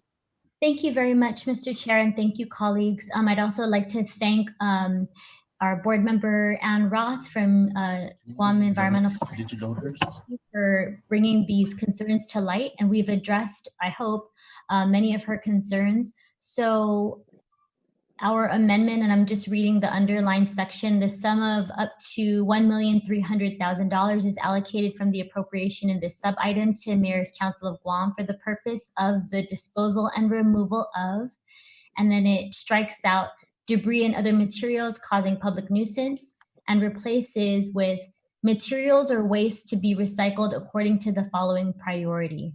1, first priority, junk vehicles, tires, batteries, waste oil, white goods or appliances. Second priority, paper, cardboard, plastic, and glass. And third priority, other recyclable materials as determined by the administrator of Guam EPA. And this wording was given to me by Mr. Angel Sablan from the Mayor's Council of Guam, and it's the priority listing that they have been operating under. So again, just to clarify and to make crystal clear for everybody, the materials that we're talking about here. And again, this is in line with the mandate from the Recycling Revolving Fund. Sizuos Mangasi. All right, thank you. And I'm going to ask Ms. Ann Ruth Roth if that would meet the requirements that you were hoping that it would change to. Sure, yes. Yes, it does. Thank you, ma'am. Mr. Chair, I can't see the amendment. Is it on the chat? Yes, it is. It's it's right. It's on the chat. Is it the SFP L12P71, or No, is ma'am. it the one above? It's yes, COA S Bill 282 Floor Amendment RBL. Yeah, check one more time. I saw it just pop up. Yeah, and it's Right. also in the Google Drive. Thank you. The amendment basically breaks down exactly what Ms. Ann Roth was hoping to see, and Mr. Angel Sablan made sure that it's still in compliance with what EPA expects them to. First priority is the junk vehicles, tires, battery, exactly what she stated earlier. It's got to be very specific, not just necessarily cleaning trees. And I understood that very clear because we can get Public Works to help out when they need to remove and clear drainage and stuff like that. Get Public Works to get involved in that. Do we have any hands for discussion on this amendment now? Because we had, I guess, Major Senator Sabina, please. Yeah, thank you, Mr. Chair. So there was some additional language. Basically, I would like to amend the amendment. Okay, do So you have that? yes, it's actually up on the Zoom chat and it's in the drive. And initially it was the one that was supposed to address Ms. Roth's concerns too as well. So I would probably have to go back and include, well, yeah, if I can just, so where it says, where it lists all the first priority, second priority, third priority, the way that I addressed it was basically in accordance with the purposes set forth in Article 3, Chapter 1, Title 10 GCA, and Article 3 of Chapter 24, Division 4, Title 22, Guam, annotated rules and regs. So that's one area that I would like to amend is instead of listing it out, just kind of capture everything under what's covered in the law and under GAR. So that's one area that I would like to amend the amendment. The other part of the amendment that I would like to amend is, would it be helpful if I just read it? Yes, I was hoping you were going to read it because I'm trying to read along and see where you come from, because Ms. Ann Roth already said that she was agreeable to what she's seen. So go ahead, please. Okay, so I'll just go ahead and read. So this is line 12, page 71, to amend item 5 of subsection R, section 5, chapter 5 of the bill to read 5, recycling revolving fund. The sum of $2,365,523 is appropriated from the recycling revolving fund to keep for the purposes set forth in Article 3, chapter 51, Title 10 GCA for the fiscal year 2021. The sum of up to $1,300,000 is allocated from the appropriation in this sub-item to the Mayor's Council of Guam for the purpose of the disposal and removal of materials in accordance with the purposes set forth in Article 3, Chapter 51, Title 10 GCA, and Article 3 of Chapter 24, Division 4, Title 22, Guam Annotated Rules and Regulations. Okay, that's the changes. Then the Mayor's Council of Guam shall prepare and submit an expenditure plan for said disposal and removal in accordance with purposes set forth in Article 3, Chapter 51, Title 10 GCA to the Guam EPA Board of Directors, who shall review the expenditure plan no later than 30 days upon receipt of the plan. And this is where I do the amendment. And amend as needed to abide by current statutes and shall include requirements for proper invoicing, documentation, and oversight to ensure procurement regulations are properly followed. The Mayor's Council of Guam shall not expend funds allocated herein prior to the approval of the expenditure plan, and this allocation is not subject to transfer or use for any of the purpose for fiscal year 2021. So yeah, basically it addresses to Ms. Roth's concerns and also addresses, it increases accountability measures in the use of the funds. Okay, thank you, Senator Sabina. Do we have any discussion on that one? Ms. Ann Roth, you like the other one, but can you comment on this one so that all my colleagues can have a adjustment, because we got 6 minutes before we have to reset the whole system here. Okay, with the AV folks. So I wanted to get your input before we go further. Ms. Roth, I think you froze. I think that, I'm sorry. No problem. I think it clarifies it, so I see there's no problem. I agree with Senator Paris's amendment to the amendment. It clarifies it and just makes it clear. Okay. I'm looking for any senator to wave their hand. Any comment to this amendment? Senator Lee, please. So, Mr. Chair, the Guam EPA board was mentioning that we needed to be a little bit more specific. So I worked with the Mayor's Council to provide priorities and tiers and to list out all of the different materials to be very clear in my amendment. And I think this amendment doesn't include some of that, but includes some other language further down the line. So I just, I'm not partial, whichever EPA and the Mayor's Council are able to comply with, I'm fine. But I just wanted to also to give Angel Sablan an opportunity to just comment on that last portion, the reporting and all of those other things, if that's something that the Mayor's Council will be able to comply with. Thank you, Mr. All right. Chair. Mr. Sablan, Angel, Primo? Senator Lee, no, we don't have any problem or difficulty in doing the reporting. That's what we're doing now. In fact, we have a system already set up with EPA and with ourselves that every time we get invoices in, we send it to EPA for their review. We make sure that all the POs that we put out to different vendors are all permitted by EPA. That's one of the things that we always make sure of.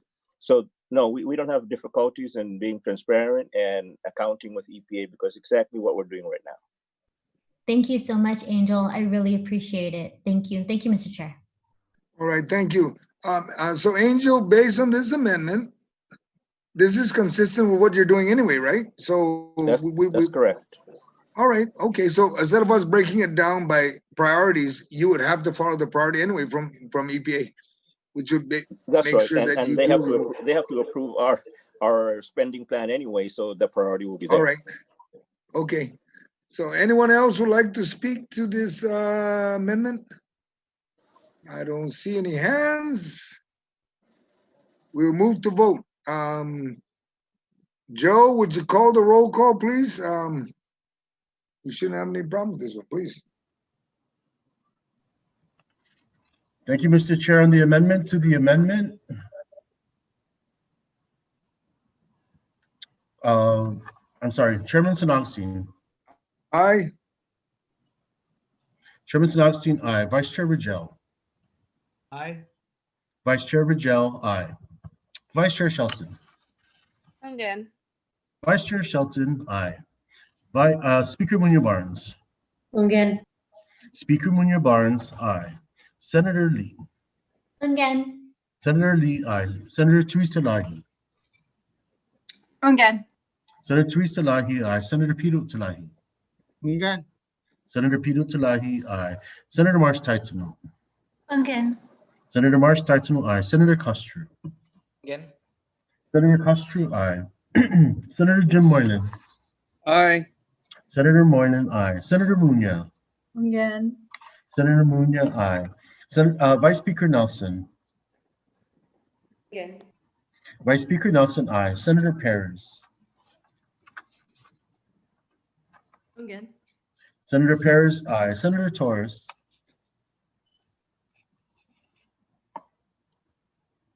Again. Senator Torres, aye. Senator Taitagui. Again. Senator Taitagui, aye. Mr. Chair, the amendment to the amendment received 15 aye votes. All right, thank you, my colleagues. The amendment to the amendment passes. Now back to the amendment as amended, introduced by Senator Lee. We will move to vote on that one because everyone talked already about it. I will ask her to close. Senator Sabina, you wanted to make a statement? I wasn't able to make any comments. I just was asking questions. So, yeah, I just want to make it very clear that, you know, as Senator Moylan had pointed out, this amendment is very different from the G3 one because as far as the mayors are concerned, there's already a program in place, and there's obviously they've been following the board's approval and looking for board approval. And it's very unlike the G3 rating of the fund because the uses of G3, although there may be some overlap, it really lacks the transparency and accountability that the board has. So yeah, I just wanted to make that clear that, you know, these are two different things. All right, thank you, Senator Sabina. But earlier, when I asked you to ask questions on the amendment, you prefer to give it to Ms. Roth and everyone else to speak. Thank you anyway. Senator Lee, please close on your amendment, and then we're going to move to vote. Thank you, Mr. Chair, and I appreciate all the support from my colleagues on this one. I think if the process was working, we wouldn't hear the mayors coming to us asking for this direct allocation. And we've heard from people on the front lines that they need these resources to assist with illegal dumping, to assist with all of these issues in our villages. So I want to just take a moment to thank Director Shablan from the Mayor's Council of Guam for committing to spending the 1.3 million allocated in this amendment, Sidus Ma'asi, to the Mayor's Council for committing to following the rules and regulations for spending this RRF money. And, you know, I just want to thank everybody again for their support, because we know that when we see illegal dumping, again, the first people that everyone calls is their mayor, their vice mayor. And so this amendment allows our village leaders to really address these problems at the forefront, to not, we kind of cut out that middleman, cut out some of this red tape. And so I ask my colleagues to please consider this new allocation favorably so we can direct these financial resources right to our front lines. Thank you, Senator Lee. Joe Meskin, please call the roll call, because we're down to the last minute or two to recess because of this. Thank you, Mr. Chair. On the amendment as amended, Chairman Augustine. Aye. Chairman Augustine, aye. Chairman Ruggiero. Aye. Chairman Ruggiero, aye. Vice Chairman Shelton. Again. Vice Chair Shelton, aye. Speaker Munoz-Barnes. Again. Speaker Munoz-Barnes, aye. Senator Lee. Hungen, por favor. Senator Lee, aye. Senator Teresa Lahi. Again. Senator Teresa Lahi, aye. Senator Pito Talahi. Again, por favor. Senator Pito Talahi, aye. Senator Marsh Taitano. Again. Senator Marsh Taitano, aye. Senator Castro. Again. Senator Castro, aye. Senator Moylan. Aye. Senator Moylan, aye. Senator Munya. Again. Senator Munya, aye. Vice Speaker Nelson. Hungen. Vice Speaker Nelson, aye. Senator Perez. Again. Senator Perez, aye. Senator Torres. Again. Senator Torres, aye. Senator Taitagui. Again. Senator Taitagui, aye. Mr. Chair, the amendment as amendment received 15 aye votes.